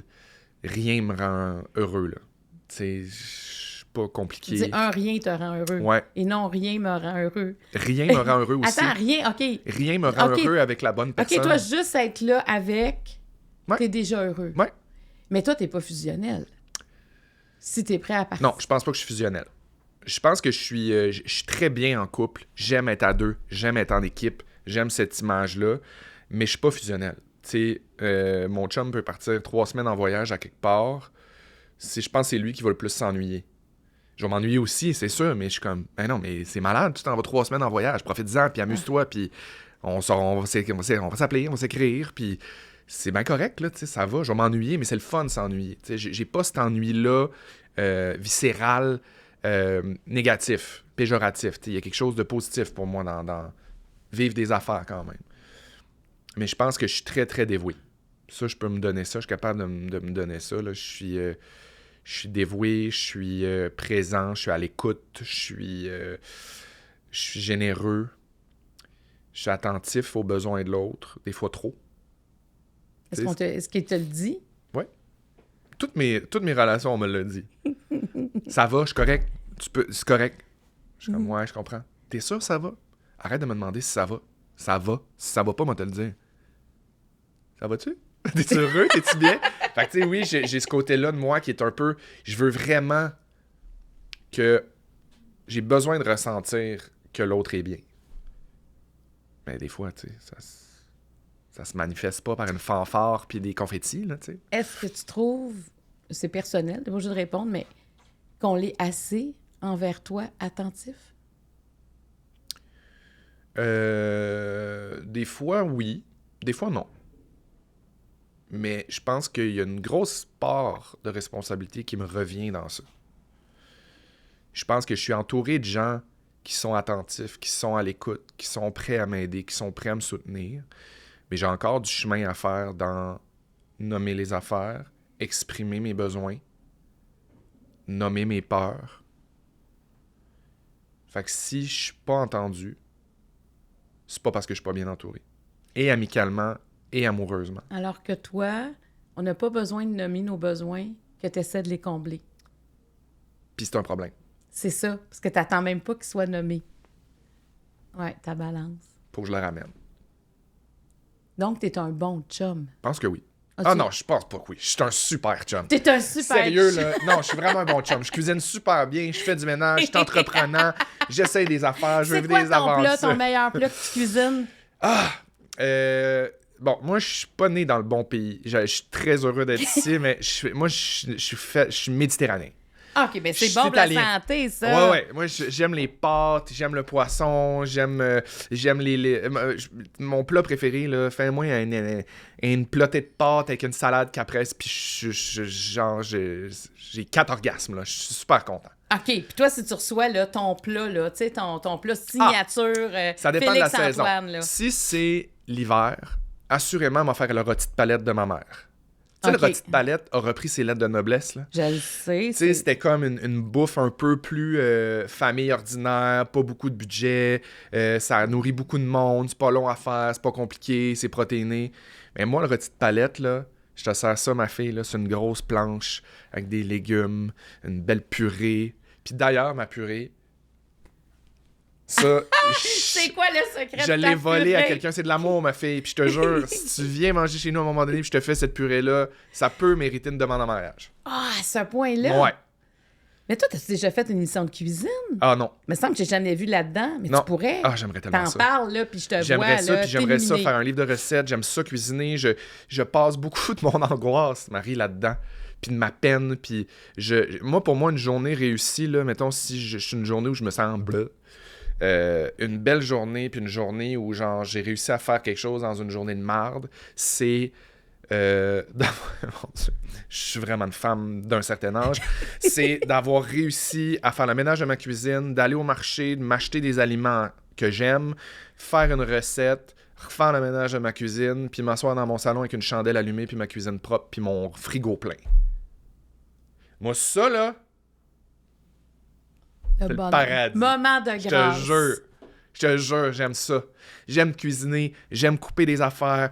Si tu me dis de couper ça en brunoise, je te coupe ça en brunoise. J'aime Mais là, ça. pourquoi t'es pas à Masterchef, là? Ah, c'est sûr que j'ai... Ouais, ben, ouais. T'aimerais-tu ça, tu sais? Tu t'en serais-tu? Ouais, j'aimerais ça. J'aimerais ça. Mais tu sais, je suis bon pour essayer des affaires. J'ai quand même des livres de recettes, mais Tu sais, j'aime apprendre aussi, puis je me risque rarement dans, mettons, je vais faire une lotte à la vapeur avec, tu sais, j'ai des valeurs sûres, mais c'est toujours bon, je pense. Mais Ben, tu je pourrais. me vante, là, ça n'a pas de bon sens. J'aime ça, mais ça donne. Mais non, mais attends une minute. J'espère qu'il y a un producteur qui t'écoute puis tu vas avoir ton émission de cuisine parce que la cuisine, comme tu l'exprimes, tu sais, quand ça vient de partout. Elle est comme émotive aussi, oui. ma cuisine, tu sais. Ben... Elle est liée aux émotions. Tu sais, je me valorise beaucoup là-dedans. Je trouve qu'il y a quelque chose dans le partage aussi d'agréable et de riche. Je trouve que ça rend heureux, ça sent bon, c'est beau. Tu sais, tu me suis sur Instagram. Moi, sur Instagram, c'est rare. Je mets de temps en temps une belle photo de moi en tournage où j'ai un beau kit, mais règle générale, je mets des stories de genre une plotée de légumes qui est en train de cuire ou bien du résultat de mon repas. Je trouve ça beau, j'aime ça, puis je trouve que ça exprime quelque chose de moi. Ben, tu sais, moi, j'ai eu un accident, là, puis j'ai comme rien fait pendant des semaines. J'étais encore un peu là-dedans. Et il y a quelques jours, j'ai fait une soupe. Tu sais, une soupe maison, mais on dirait que c'était un moment important de ma réhabilitation, d'être capable d'aller couper mes légumes, mais de faire de quoi de maison. Ouais. Moi, la soupe, les potages, là, je veux dire... Passion soupe. Passion soupe. Ben oui, c'est bon, des belles soupes maison. Oui, mais ça m'a fait du bien à l'âme, meilleur que n'importe quelle pilule, tu sais, de reprendre comme la cuisine, c'est comme le quotidien. Il y a quelque chose dans la cuisiner qui est très... qui est comment on dit ça? Curatif dans la cuisine. En tout cas, moi, j'attends ton émission de cuisine. Mais tu sais, ton émission de déco, t'es hyper passionné, tu fais rire le monde, t'es drôle.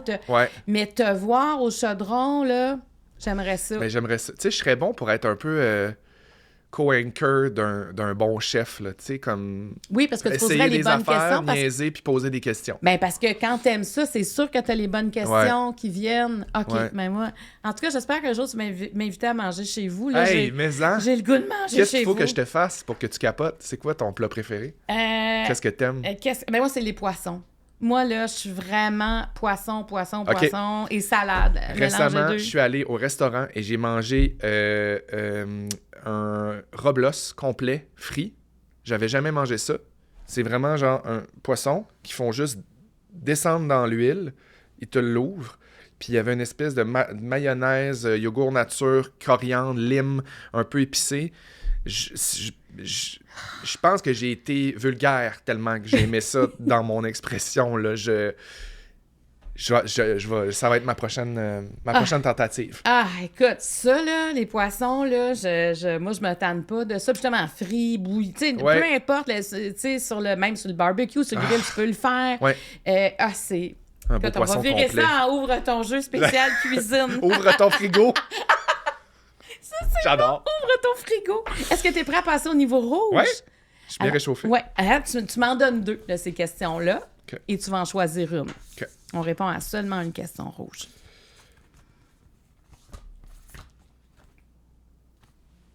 Moi, je trouve que quand on cuisine, on n'est jamais seul. Mais non. Hein? Hey, tu te mets de la petite musique. Tu sais, venez pas me dire que c'est pas ça le bonheur, là. Surtout quand ta maison est propre. Mais c'est le meilleur feeling.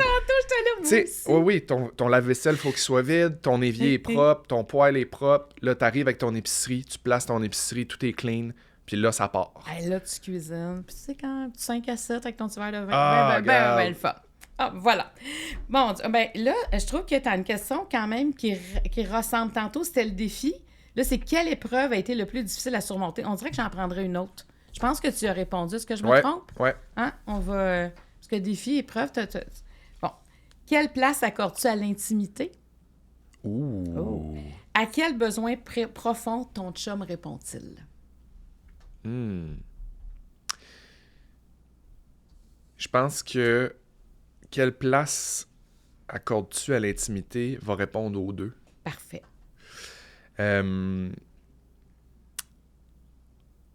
Plus ça va... Je pense que la pandémie m'a amené ça. Bon, évidemment, c'est pas un épisode spécial pandémie, mais je pense que j'ai toujours été quelqu'un de super ouvert, super outgoing, aimer sortir, aimer être avec du monde. J'ai travaillé longtemps en restauration, dans des restaurants où c'était festif. Début de carrière aussi, je ressentais le besoin d'être partout, d'être vu pour me bâtir, pour montrer que j'existais, pour me faire entendre. Puis plus ça va, plus je suis moins à l'aise dans ces contextes-là. Plus ça va, plus je suis bien chez nous. Plus j'aime être avec mes amis seul, plus j'aime être avec mon chum seul. Pour moi, c'est extrêmement important de protéger ça. Mon chum, je l'expose dans le sens où j'en parle, mais tu sais, il n'a pas choisi de faire ça dans la vie. Il n'a pas choisi d'avoir la lumière que moi j'ai de par mon métier, cette attention-là. Fait que je trouve que c'est un gars super réservé à son affaire. Il travaille dans un milieu super rigoureux. Je trouve que c'est respecter un peu aussi sa vie, de la protéger, cette intimité-là. Et je trouve ça super. Je trouve ça super de mettre ce côté privé-là, puis de le protéger, puis d'arriver chez nous, puis d'avoir l'impression vraiment que c'est un espace qui m'appartient, qui nous appartient. Puis je pense que mon chum, c'est ce qui m'apporte de plus précieux. Étrangement, c'est une sécurité de savoir que on est chez nous, on est ensemble, puis ça nous appartient. Puis on partage pas ça. C'est ta famille. C'est ma famille. Puis c'est pas parfait, là. Tu sais, il n'y a pas un couple de parfait. Il n'y a rien de parfait nulle part. Puis Il paraît que c'est plate. Moi, j'ai pas connu la perfection dans ma vie, mais il paraît que c'est bien plate. Non, c'est plate. Puis tu sais, les deux, mon chum et moi, les deux, on est quand même... on aime... mon chum, il aime beaucoup lire des livres de croissance personnelle, de psychopop, puis des réflexions, puis tout ça. Fait que les deux, on aime ça, cette affaire-là, de se jaser, d'évoluer, d'apprendre sur nous, de se remettre en question. Fait que je trouve que c'est vraiment riche. Est-ce que vous voulez être papa? Marc-Claude. Me semble. Parce que je t'écoute depuis tantôt, puis il y a quelque chose de la famille avec un grand F. Ouais. C'est mon plus grand rêve. C'est mon plus grand souhait.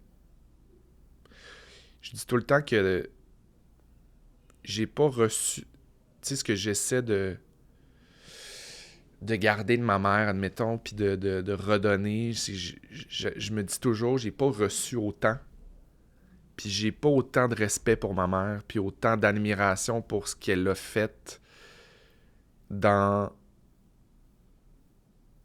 sa vie, à la hauteur de ses capacités, de ses défis, pour pas essayer de faire perdurer ça, puis de redonner moi aussi, dans une certaine mesure.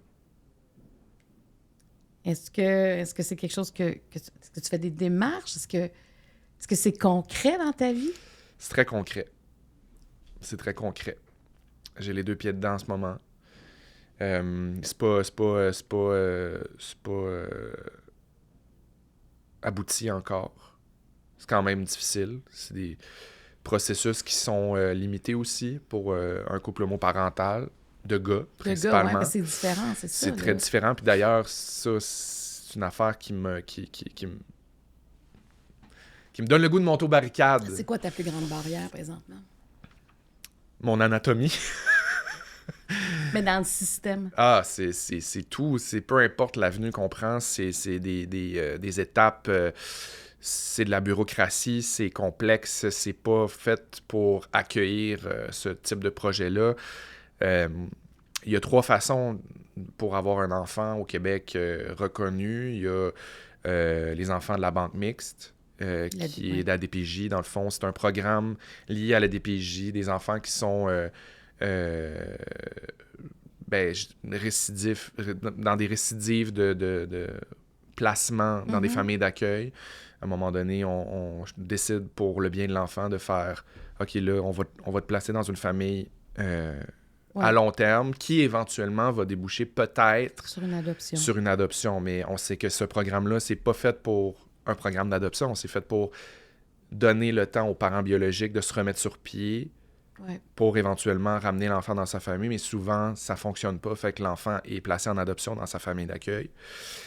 Sinon, il y a l'adoption à l'étranger. Mais il y a seulement 2 pays qui l'autorisent.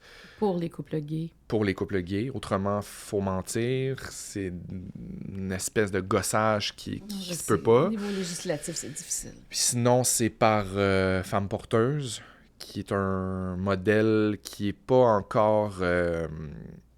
qui est qui est légalisé depuis peu au Québec, mais qui est pas encore... La chaîne n'est pas graissée, là. Il y a du chemin à faire encore énormément.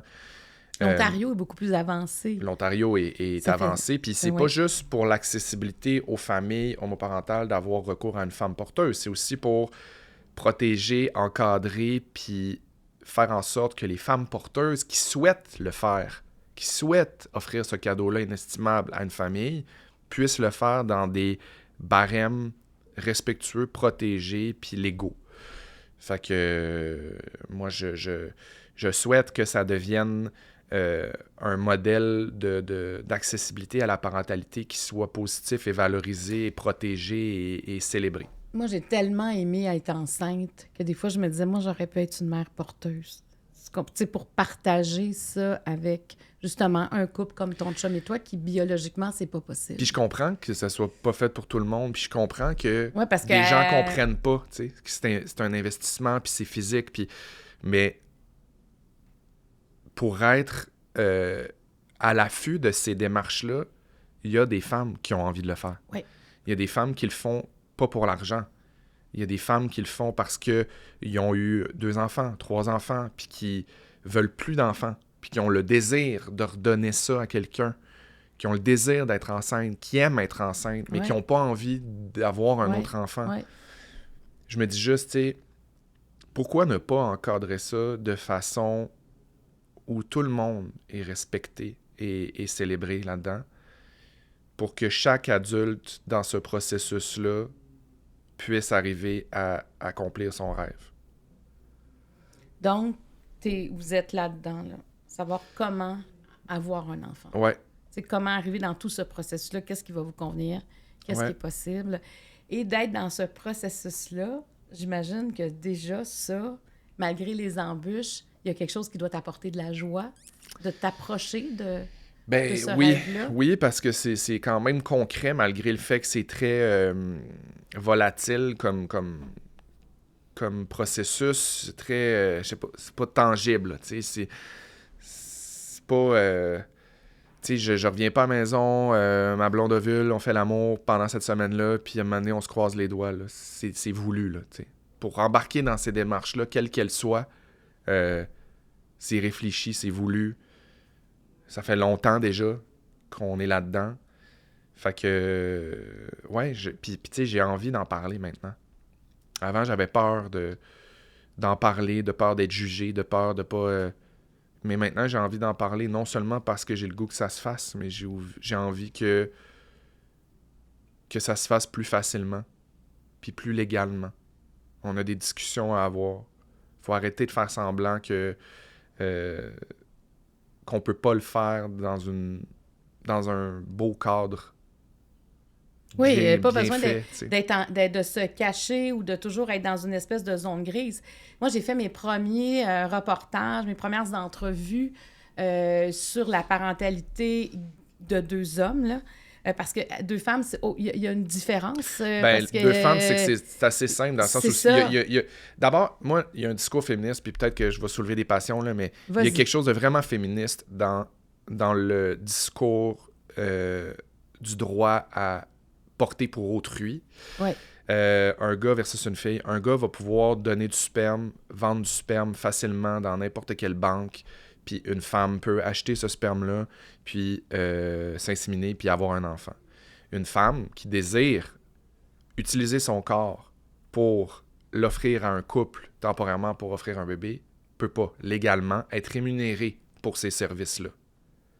Il y a quand même quelque chose d'antiféministe là-dedans, où une femme ne peut pas décider d'utiliser son corps, de faire ce qu'elle veut avec pour quelque chose, tu sais. Fait que je trouve que ça aussi, c'est très, très discutable. Je trouve ça...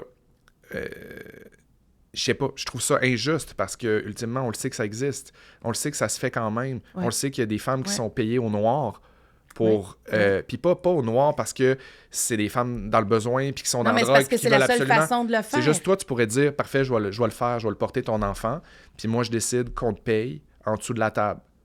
Parce que ça vaut quelque chose. Je suis pas en train de dire la mère porteuse ne doit pas être rémunérée. Au contraire, c'est un service rendu, c'est incroyable. Il faut que le désir de base ne soit pas pécunier.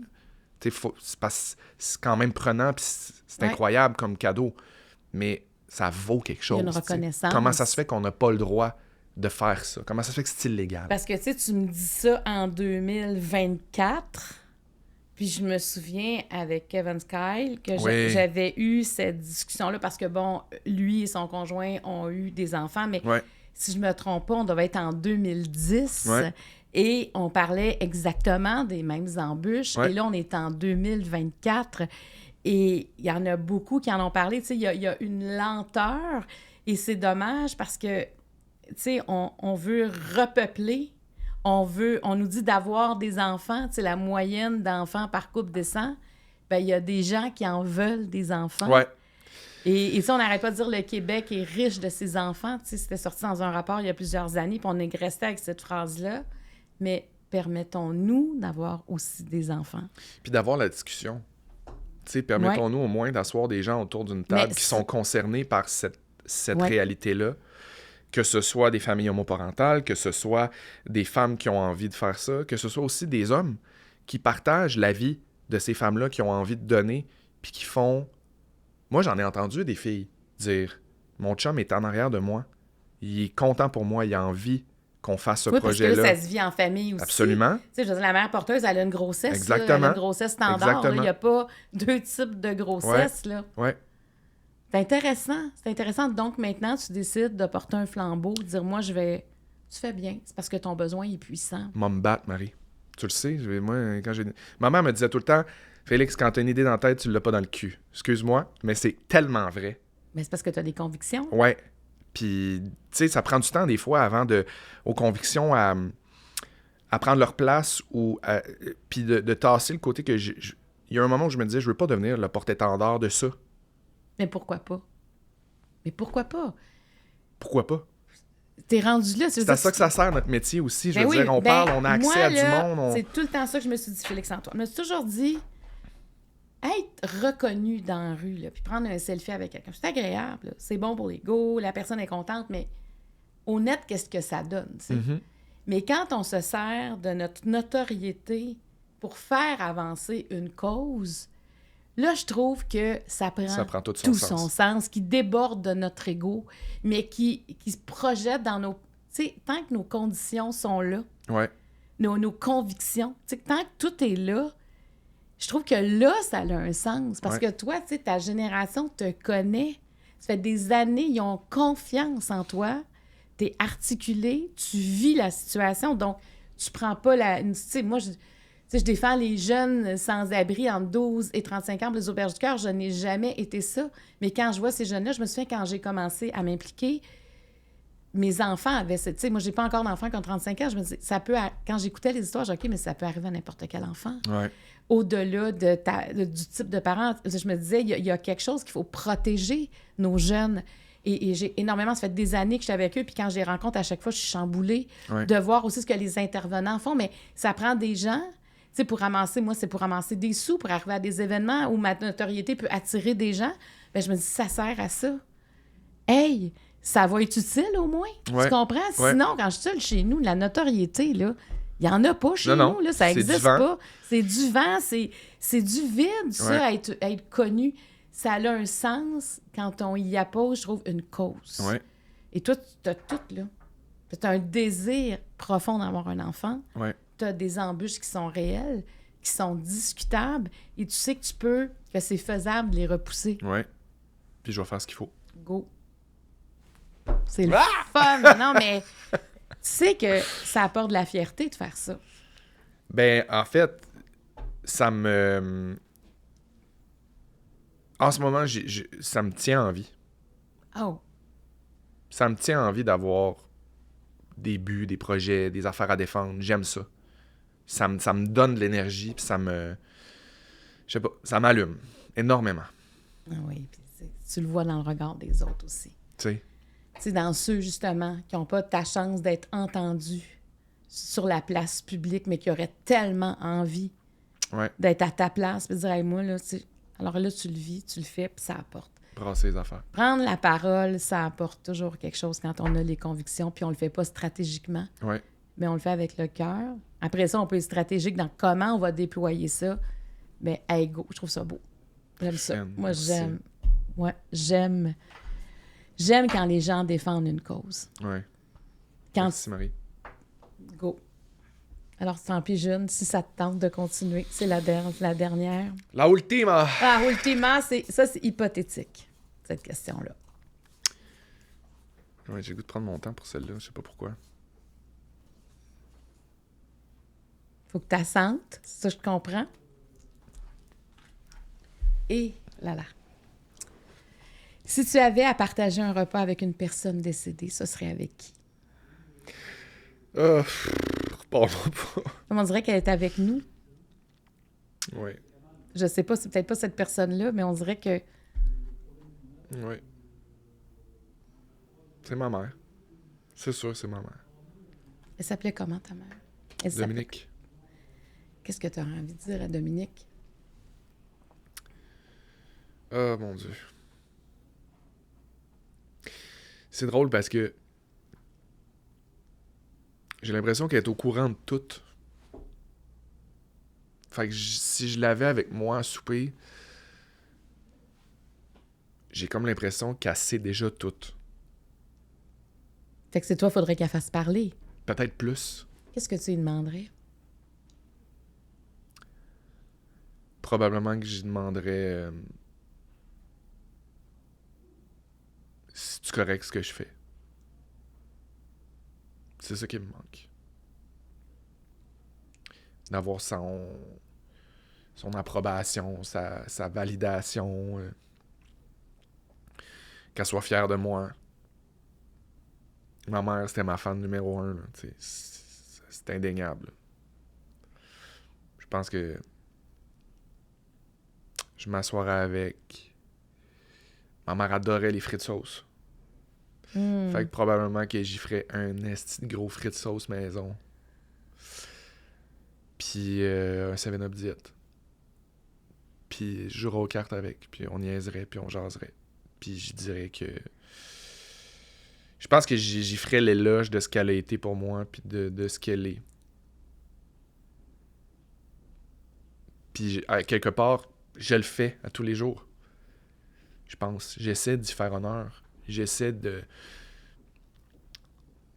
d'appliquer ce qu'elle m'a enseigné sans même savoir qu'elle m'a enseigné quelque chose. C'est moi qui, avec le temps, avec son départ, qui a réalisé les enseignements qu'elle m'a transmis, tu sais, puis les valeurs qu'elle m'a transmises. Ben, c'est un peu comme on reconnaît des fois la valeur d'un artiste une fois qu'il est décédé parce que la production est terminée. Ouais. Donc, tout prend de la valeur parce qu'il n'y aura rien d'autre. Ouais.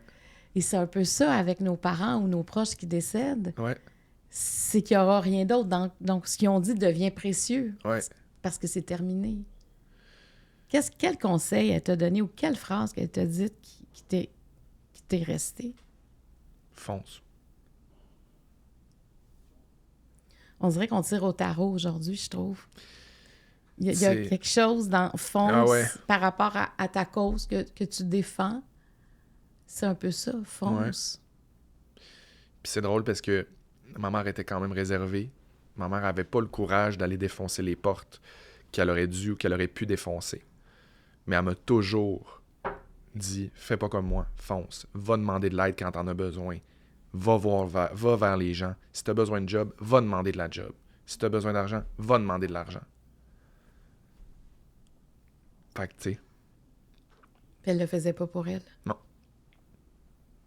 Fait qu'elle voulait te protéger de ce que peut-être elle trouvait difficile. Ouais.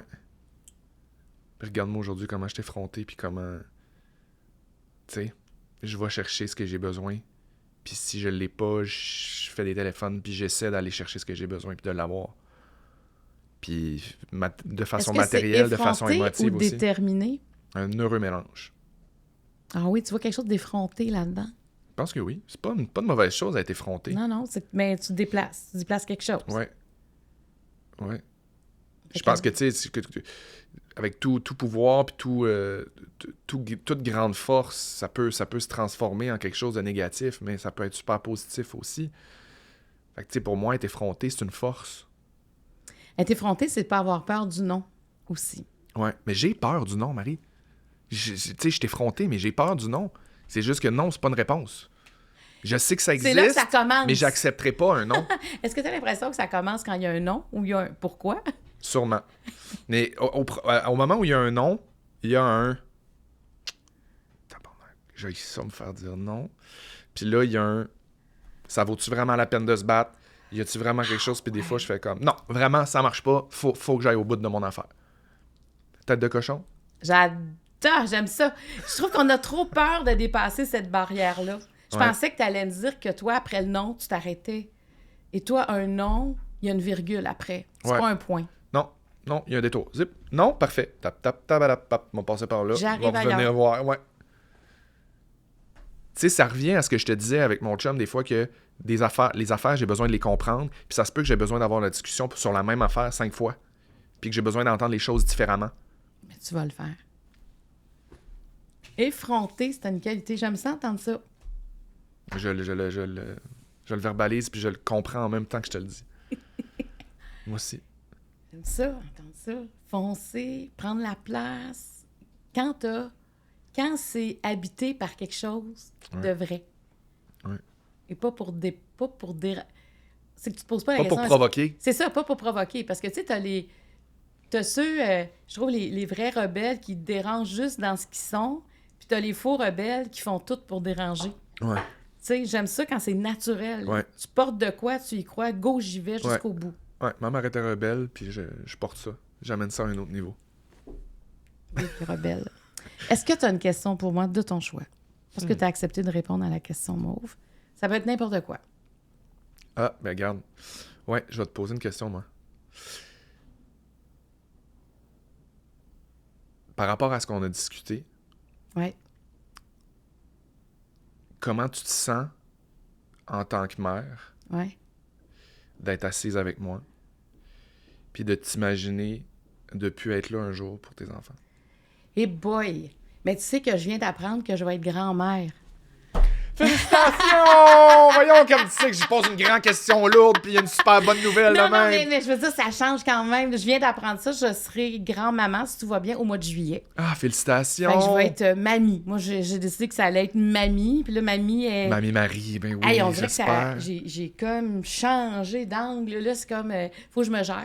Ouais. Parce que tu comprends qu'il y aurait déjà une nouvelle chambre dans la maison Je après comprends. 2 jours et quart. Même, j'aurais tout commandé en ligne. Tu comprends? Ouais.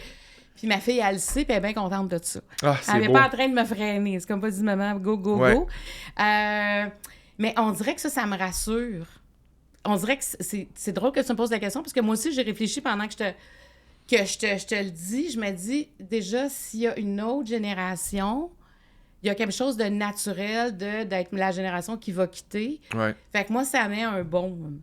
Parce qu'il y aura autre chose. Parce que je pense que... là, je pense que si mes enfants n'avaient pas d'enfants, puis il y aurait quelque chose qui s'éteint. Je sais pas. Ouais. Je sais qu'il y en a là, qui vivent ça. Je suis pas en train de juger, mais juste personnellement, ce que ça m'a fait d'être mamie, je pense que déjà, ça apaise cet aspect-là. Ça te sécurise de laisser tes kids Oui.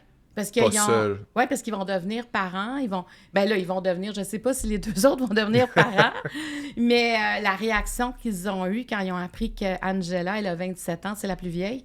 Écoute, tout le monde pleurait. Là, tu savais plus si c'était une mauvaise ou une bonne nouvelle, si tu savais pas de quoi on parlait. Ouais. Mais c'était l'espèce de venue de cette petite affaire-là. Puis on n'arrête pas de dire, ouais, mais là, les vacances, on pourra pas. Là, on pourra plus faire ça. Écoute, on l'a intégré, puis on dit, on va se calmer parce que c'est récent, mais en même temps, pourquoi se calmer? C'est drôle, ça tellement une grande t'a-tu nouvelle. donné, tu sais, l'annonce de ça t'a-tu donné comme une validation que ma job est faite? Oui. Oui, il y a quelque chose, il y a quelque chose de cet ordre-là, puis que ma fille puis son chum disaient, hey, nous autres, hey, on va vouloir que tu t'en occupes, tu sais, c'est comme, là, je suis OK. La confiance. Ah oui, la confiance. Hey, puis tu vas être bien catiné, puis coller un bébé sans avoir à te stresser avec les nuits, puis c'est pas toi qui vas pas dormir, toi, tu vas juste avoir le plus beau, le plus fun. Non, mais c'est extraordinaire, je veux dire, c'est comme une autre étape de vie. Ouais. Puis c'est ça, je trouve, c'est comme céder sa place, puis tu dis Parce que, bon, on le sait qu'on n'est pas éternel, là, tu sais, c'est pas une surprise, mais de dire, regarde, il y a d'autres choses. Ouais. Et ça, ça vient mettre une boucle sur quelque chose. Ah, c'est extraordinaire. Ouais, c'est un beau Ça cadeau. va être une belle mamie. Oh mon Dieu, écoute. T'es en forme, t'es brillante, t'es drôle. C'est le fun d'être une mamie, tu sais, assez jeune, tu sais, de dire, hey, on va l'amener partout. Puis là, je me disais, en vacances, on pourrait louer une grosse maison. Puis là, tu sais, c'est comme, là, moi, je suis partie dans ma tête, là. Ben oui, je comprends. Puis tu fais bien. Ah, moi, ça j'aime coûte rien rêver, on peut Ben non, puis au pire, ça marche pas, mais j'y aurais cru. Oui. Moi, j'aime ça, croire aux affaires. Moi Ça aussi. marche pas. C'est le temps que j'y ai cru, là. Ça m'a habité, ça m'a gonflé, ça m'a fait du bien, puis garde, c'est pas grave, ça a pas marché. Ouais. Moi, je fais plein de projets, là, je propose. Est-ce que ça vous tente? J'ai tout le temps été comme ça. Mais là, je pense, quand j'ai vu les deux autres, Juliette et Charles réagir, j'ai dit, OK, on est toutes pareilles, là. Là, on se peut plus, là, tu sais. Puis là, on protège Angela, puis tu sais, c'est comme... moi, je l'appelle tous les jours. Puis là, ça m'a amené une nouvelle inquiétude, par exemple. Ouais. Là, je suis OK, la maman inquiète que je suis tout le temps... Là, c'est OK, t'es-tu correct? Ah, il neige, es-tu sûr que tu devrais prendre la route? Parce que là, t'es enceinte. Elle là, maman, je suis enceinte, là, c'est beau, là, tu sais. Je suis pas paraplégique, là, je suis correct, je peux me gérer, là. Mais tu sais, puis j'étais pareil avec ma mère. J'avais tu sais, je disais à ma mère, là, tu calmes-toi, là. Mais là, je me dis, j'étais encore pire. Ouais. Et là, hier soir, je l'avais pas appelée. Je l'ai pas appelée. Elle va-tu? Elle m'a pas texté. Parce que nous autres, on écoute la télé, là, puis mettons Big Brother, puis on commente en temps réel. On est toujours en train de commenter, puis elle n'a rien commenté. Là, ben non, finalement, tout allait très bien. T'imagines-tu comment, à Noël prochain, ça va donner un beau... je sais pas, j'imagine ça, puis ça donne un vent de fraîcheur à une famille, puis ça dynamise l'affaire. C'est un cycle, un nouveau cycle. Il y a quelque chose. Tu sais, moi, j'habillais toujours mes enfants dans le temps le premier Noël, mettons, en mère Noël ou en père Noël. J'adore! Il y avait tout un costume. Puis là, je me dis, hey, qu'est-ce que j'ai fait avec ces costumes-là? Faut que tu les trouves pour Faut tes que je les trouve. petits-enfants. Alors, et là, ça nous prend une mère ou un père Noël à Noël. Là, fait que tu comprends. Fait que c'est extraordinaire. Fait que j'aime ça, cette question-là, parce qu'on dirait qu'en te répondant, je réalise à quel point ça allège cette crainte-là que j'avais. Ouais. C'est comme, pas dissous complètement, mais je vais dire, oh non, ils vont se créer. Il y a une autre génération. Tellement du beau qui s'en vient. Félicitations, Angela. Je suis tellement contente. Puis elle voulait un enfant. Puis tu vois, Angela, on est très, très proches, là. Ouais. Puis elle voulait avoir un enfant à mon âge parce qu'elle trouvait qu'elle avait une mère d'un âge le fun. Ouais. Fait que j'avais 27 ans, elle a 27 ans. Ah, wow. Mario avait 26 ans, son chum avait 26 ans. Je dis, OK. Hey, c'est bon! C'est arrivé comme ça. Extraordinaire. Alors que ma plus jeune a toujours trouvé que j'étais trop vieille. Ah, franchement. Elle a quel âge? Elle a 21 ans. Ah, Ils ont franchement. 6 ans de différence. Puis à l'école, t'es là, là, maman, tu sais, moi, c'est parce que t'es vraiment plus vieille que les autres. J'étais là, mais pas tant que ça. Moi, mais Angela, elle va t'avoir connu 6 ans de plus que moi si tu meurs. J'étais là, mais là, c'est pas de ma faute, Juliette. 21, c'est ça, tu l'as eu à 36? Moi, attends, je l'ai eu à 34. Moi, j'ai 54, là, okay. tu sais. Fait que, ouais, attends, j'ai quel âge? C'est sûr, je vais avoir 55 dans quelques jours. Fait que ça a de l'allure. Mais elle, là, Juliette, c'est comment on va rattraper ça, ces 6 ans-là qu'elle t'a connu, puis moi, j'étais pas là. Ah, je comprends. Là, t'es comme, boy, c'est des questions existentielles. Puis, tu sais, Juliette, elle était là. Bon. Angela a eu un petit frère qui s'appelle Charles. Charles, il a eu une petite sœur qui s'appelle Juliette. Comment s'appelle le petit frère de Juliette? Mais j'étais là, il n'y en aura pas. Ben oui, je te le répète. Là, elle m'a dit à tous les matins. Là, j'étais, ben, il n'y en aura plus d'enfants. Ah, OK. Fait que moi, j'aurais jamais de petit frère, moi. Fait qu'elle, elle s'est déjà sentie, tu comprends? Hey, c'est drôle. Elle, toute la vie était déjà injuste. Quand elle avait 4 ans, elle avait une mère âgée pour elle. Puis elle n'aurait jamais de petit frère ou de moi, petite sœur. j'avais mis fin au cycle après elle. Fait que des fois, on s'en parle puis on rit encore de ça. Mais tu sais, elle me dit toujours, mais c'est vrai que ce 6 ans-là, je le connaîtrais pas. Mais elle a dû fendre en deux avec l'annonce du bébé d'Angela. C'est comme son petit frère ou sa petite sœur qu'elle n'aura jamais eu. Elle va enfin catiner ce qu'elle voulait faire. Fait garde, puis Angela, je pense qu'elle va être très... tu sais, nous autres, on est un clan, là, tu sais, fait que je pense que ça va embarquer dans le clan. Puis, tu sais, puis moi, j'ai toujours... Mario et moi, on a toujours enseigné aux enfants, quand on s'appelle, il faut répondre oui. Ouais. Il n'y a pas de... entre nous, là, c'est toujours oui. Ouais. Puis c'est resté ça. Moi, je suis bon. comme ça avec mon frère. On s'appelle, là, on n'a pas besoin de se raconter le ton, on le sait. Puis ça, c'est une force de la fratrie. Tu sais, quand tu as la chance d'avoir une fratrie, ben il faut aussi, comme parent, être conscient que ça ne se crée pas toute seule nécessairement des liens dans une fratrie. Puis il y a des grands bouts que tu doutes parce qu'ils veulent s'entretuer dans l'auto. Mais il faut cultiver la fratrie. Puis c'est beau, Marie. C'est fort, tu sais, la fratrie, mais ça se fait pas toute seule. Moi, je trouve qu'on a mis beaucoup de choses en place. pour dire, tu sais, quand on partait en voyage, j'aime dire, les premières années, ça, écoute, ils se parleront plus, eux autres, il y en a un ouais.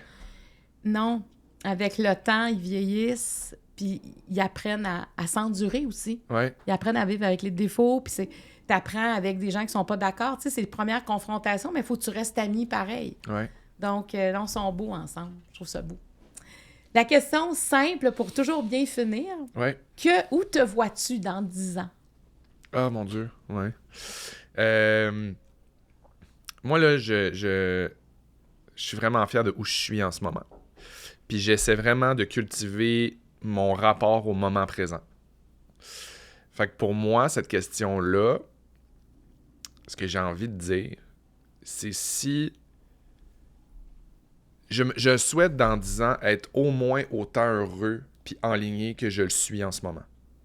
Tu es dans une belle période de ta vie. Je suis dans une belle période de ma vie. C'est pas parfait. C'est pas toujours égal. Mais je sens plus que jamais cette année que j'ai des outils. Puis je me sens entouré. Puis je me sens fort. Puis je me sens capable de n'importe quoi. Je me dis, dans 10 ans, si je pogne une coche encore, je suis le Dalai Lama. Hey, moi, j'ai hâte de te recevoir dans 10 ans, le Dalai Lama. Non, mais tu comprends ce que je veux dire dans le sens où... Oui, parce que tu travailles sur toi. Puis j'aime ça, puis j'ai juste envie d'être heureux, j'ai juste envie d'être bien. Puis dans 10 ans, je sais que j'ai la mentalité de mettre en place les choses dans ma vie pour que le bonheur suive, puis soit au rendez-vous. Fait que dans 10 ans, je me vois heureux. Les bouddhistes disent « le bonheur est là où tu es ». Moment présent. C'est ça. Fait que j'ai quand même hâte de rencontrer le Dalai Lama. Je savais pas que j'allais le rencontrer dans ma vie. Alors, on se donne rendez-vous dans 10 ans. Oui, même jour, même heure, même poste. Exactement. Comme Star Academy, j'adore. Exactement. Merci beaucoup, Merci. Félix-Antoine, de ta grande générosité, de ton ouverture. Je m'attendais à quelque chose, à une rencontre de ce niveau-là. Merci. Merci, ça m'a fait du bien. Moi aussi, beaucoup. Alors, j'espère que ça vous a fait du bien aussi, parce que c'est extraordinaire. Alors, si vous êtes membre du Marie Club, vous pouvez commenter ce qu'on vient de vivre. Puis j'aime ça, lire vos commentaires, donc n'hésitez pas. Pour les autres, évidemment, c'est disponible. Ce sera toujours gratuit sur toutes les plateformes numériques. Et merci d'être là. Puis, tu sais, il y a des gens d'un peu partout qui nous écoutent dans la francophonie. Oui. C'est excitant, ça, parce que le numérique, la télé, on est bloqué aux frontières, mais le numérique... ça permet de rejoindre. C'est sans frontières. Alors, moi, je trouve ça extraordinaire de lire des gens qui commentent, qui vous découvrent, qui nous découvrent, qui découvrent les propos. Donc, le contenu voyage, les expériences de vie voyage. Alors, merci à tous d'avoir été là et au prochain Ouvre ton jeu.